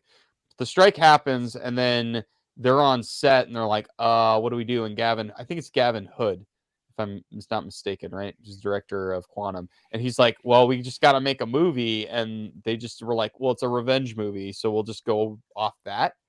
So they kind of had to figure it out as they were going along.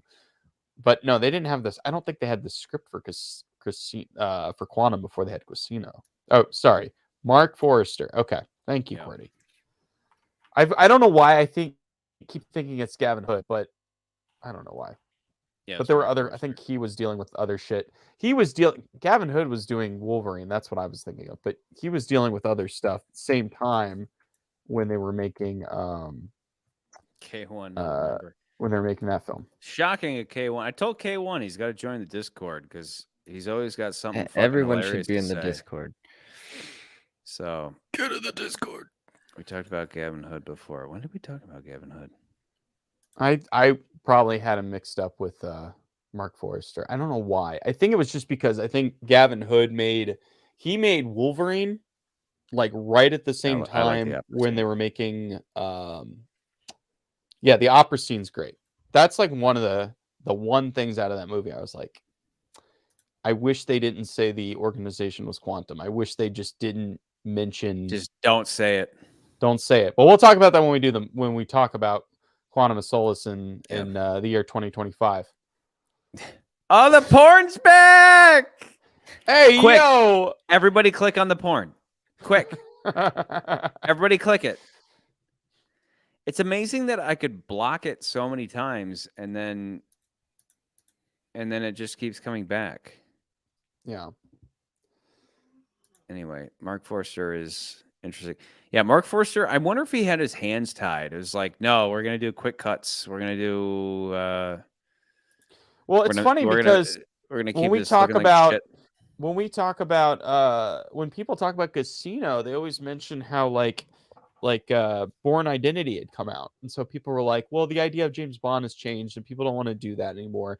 And people always say Casino is like when they were doing all of the Bourne Identity stuff, and I was like, no, it's not until Quantum, because when you watch Quantum, you're like, yeah, this feels more like Bourne Identity than Casino did, because Casino is like pretty Sorry, straightforward. someone describe anything about Mr. Green. Bad teeth.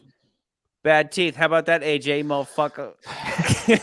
Yeah, Mr. Green's boring. I mean, he is. Yeah, like Mr. Green's very boring. I think like, he's I exactly completely what he forget about needed him. to be, and maybe that's me giving a pass. But it's like, what more could he have been? He's like, what is the difference between Mr. Green and Lashif?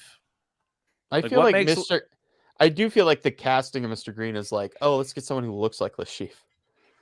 Yeah, That's yeah. That's what it feels like. to But me. they're just agents of Spectre in the end. So Which, oh my god, I wish they just didn't call it Quantum. So I'm so annoyed that they were like, oh, this organization, Quantum. Stop! Don't call it that. Just don't give it a name. Yeah, exactly. Oh, it's so frustrating. They only had 5 weeks to edit the movie. Damn. Yeah. cut it the fuck up. I mean, and that's the thing. A lot of people, they want to say that Born Identity, it's like, oh, it's a bunch of like quick cutting and you can't tell what's happening. That only happened with the sequels. The first Born Identity was its own thing, and then Paul Greengrass took over and made the 2 sequels. Yeah. That was when it went off the fucking chain. So I can hardly keep up with these comments. Let me God. It's funny because Lundman has Green that doesn't have a feel. deformity. He's just empirically unattractive. He's got bad teeth. I get it. I have bad teeth. Hopefully it doesn't go to 69 mega. Nan says Lashif is super cool. Nans, you haven't super chatted us What? yet, so we're not going to pay attention to your comments. I gifted another membership. I thought K1 would get it because You gave K1 a membership I too? tried, but he's not in here, so you guess have the not. power. I don't even know you have the power to do this. I didn't know this don't- was I a don't- thing. I didn't even know you could do this. I think we there's gift just the whole I think world a there's just membership? a membership up for grabs right now. Nance, I McCurdy, need if you you to go gift in, a you might million get it. people a membership. Can you gift 1 million people a membership? I don't No, even have a I have membership. like $45 Okay, in wait. my Google Play Are you balance. telling me that if I check the It's okay, I channel don't right care. now, that suddenly we'll have So right now, SB as a participants, member? we got AJ, SB, Lemmy, me, SB's Qwerty, got a motherfucking golden gun. and WM. So everyone watching right now is a member. Oh, it says 8 watching now. I don't Yeah, know. we need to do this from now on. So Just- I'm pretty sure there's just a membership up for grabs. So the first person to like, oh, K1, grab it. I don't know how. not to be a beggar, but I am here. I don't know how it works though. It just like goes in. I don't have the I blue thing in think. Discord though. The blue thing. What's the blue thing in Discord? Yeah, I don't know. Why is McCurdy blue in the chat? McCurdy says I get don't know. fucked. AJ, I think the blue 'Cause thing I'm is not a get the member. link. That's its own fucking your t-shirt. It's just McCurdy YouTube saying to the get Discord. fucked. Yeah. Lashif should have been the baddie for both. Casino Royale. No, it shouldn't have been. Well, I mean that It would have wouldn't made broken. any sense. They could have done it, but that would have broken from Would've the made book. no But who sense. gives a shit about Here, the book? what does? You know. Wait until you watch the episode. We talk about Casino because Hold on, there let is me see stuff what that kinda- happens. at least I talk about how that movie ends. I Yeah, like Mr. White shooting him in the fucking face is pretty awesome. Yeah. So, You know what? I feel bad that I didn't put Mr. White in our villains bracket. Thinking about it now. I should've put don't him even remember in- that. I should have put him. Holy Louis on a good goddamn! The second revelation is upon us. Watching all the episodes? Oh my god. Do you guys feel the spirit? Yeah. Do you do. feel the spirit? It's too bad we didn't get more of Do a that. Lashif cosplay. How could I do a Lashif cosplay? Cut my eye. Get bad Who teeth. doesn't want to have a scar over Get their bad eye? teeth. Who doesn't want to have a scar over their eye? I mean, come on. Okay, I forget. Was Mathis actually bad?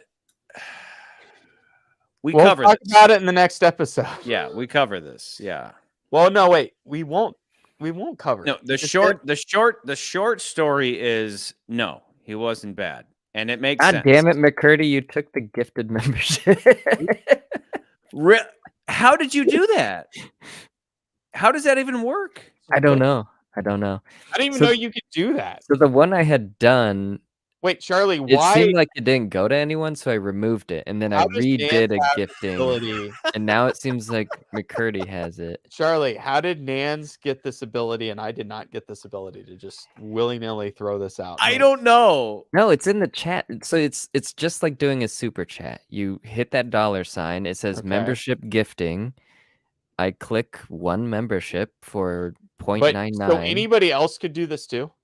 Yeah, anyone can do it. SB, Ryan, that's the other one. We need that. Okay, wait, Nans, put that on there. Stand by your Nans.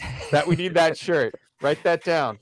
We're gonna have 15 Stand by your t-shirts that mans, nobody's alright. ever gonna buy by the end of this. But Stand but by I'm gonna buy your all mans. of them because I don't give a shit. I just want Stand by your I nans. just want a Dolph Humanoids shirt because I just want to be stared at in public. Like, why do you I don't know have why, that but I Hitler saw stash I saw guy? one of the shorts from today, and it was Yeah, Karen take a Bay. hike. That was Karen Bay, and that his wife or woman is Karen Bay, and I was Yeah. just picturing McCurdy's head on her body, and you being Karen Bay, being like, "Shut the fuck up, woman."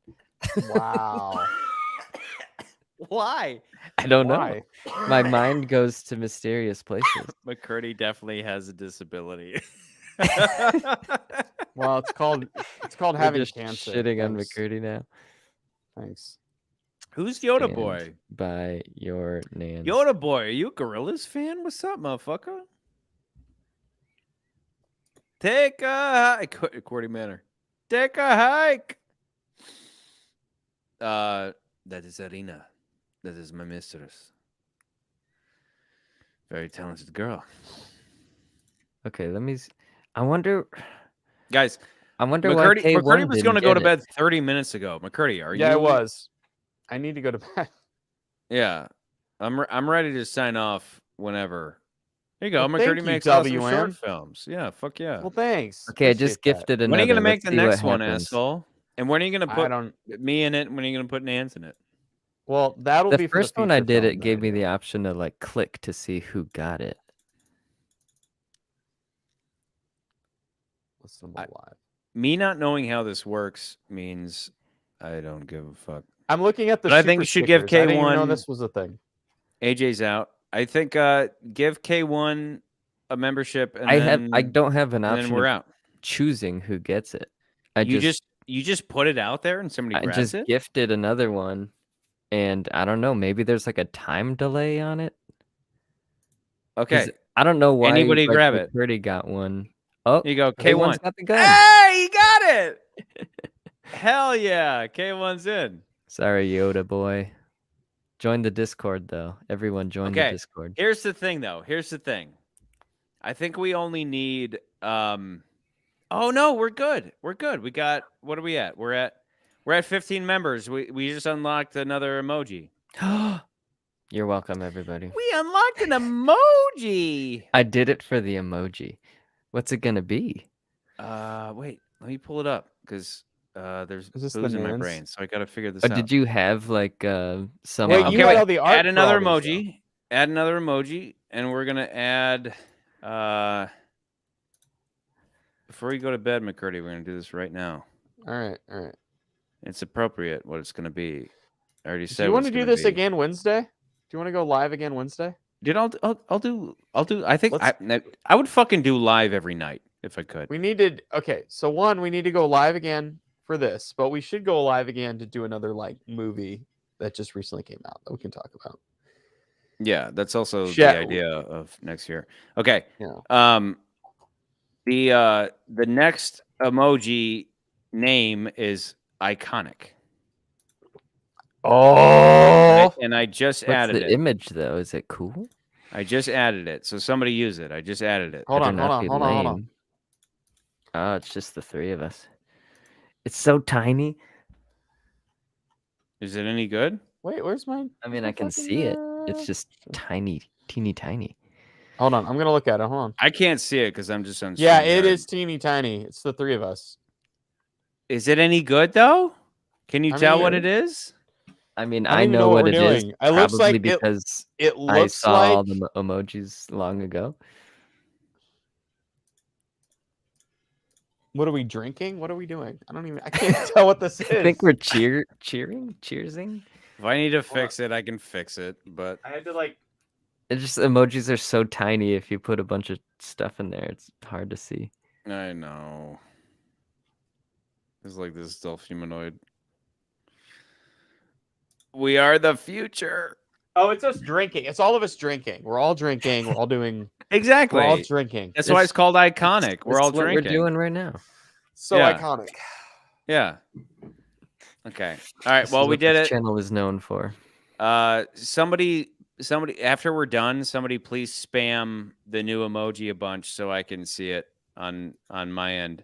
Is that a Is naked that a guy? naked guy? Oh, is that That's the the Dolph humanoid? the Dolph humanoid. Technically, That's he's me. naked. You need to watch the Spy Who Loved Me episode, and then you'll understand the Dolph humanoid. Yeah, you gotta get on the inside jokes. You know what I'm saying? Okay, Go to the Discord, go to rank McCurdy is subscribers, and you'll see a T-shirt design for Dolph humanoids. I gotta go watch. I McCurdy gotta go work on a is TV show. 30 minutes past We'll be bedtime. back. We'll be crawling back in next to his Wednesday, wife. maybe. He's got to go make a baby real quick. Why is I Steam open? I'm close to the end of my No. beer though. Are you guys No. close? I already finished. I mine. finished my bourbon I- a long time ago. I finished my drinky drink. This My is my to- Costco whiskey, baby. This Look at is that. to all the new members, including you, McCurdy. It's all your members. Costco whiskey, baby. All right. Any last words, Nans? Any last words? You're welcome. All right. On that, we're out. Good night, y'all. All right.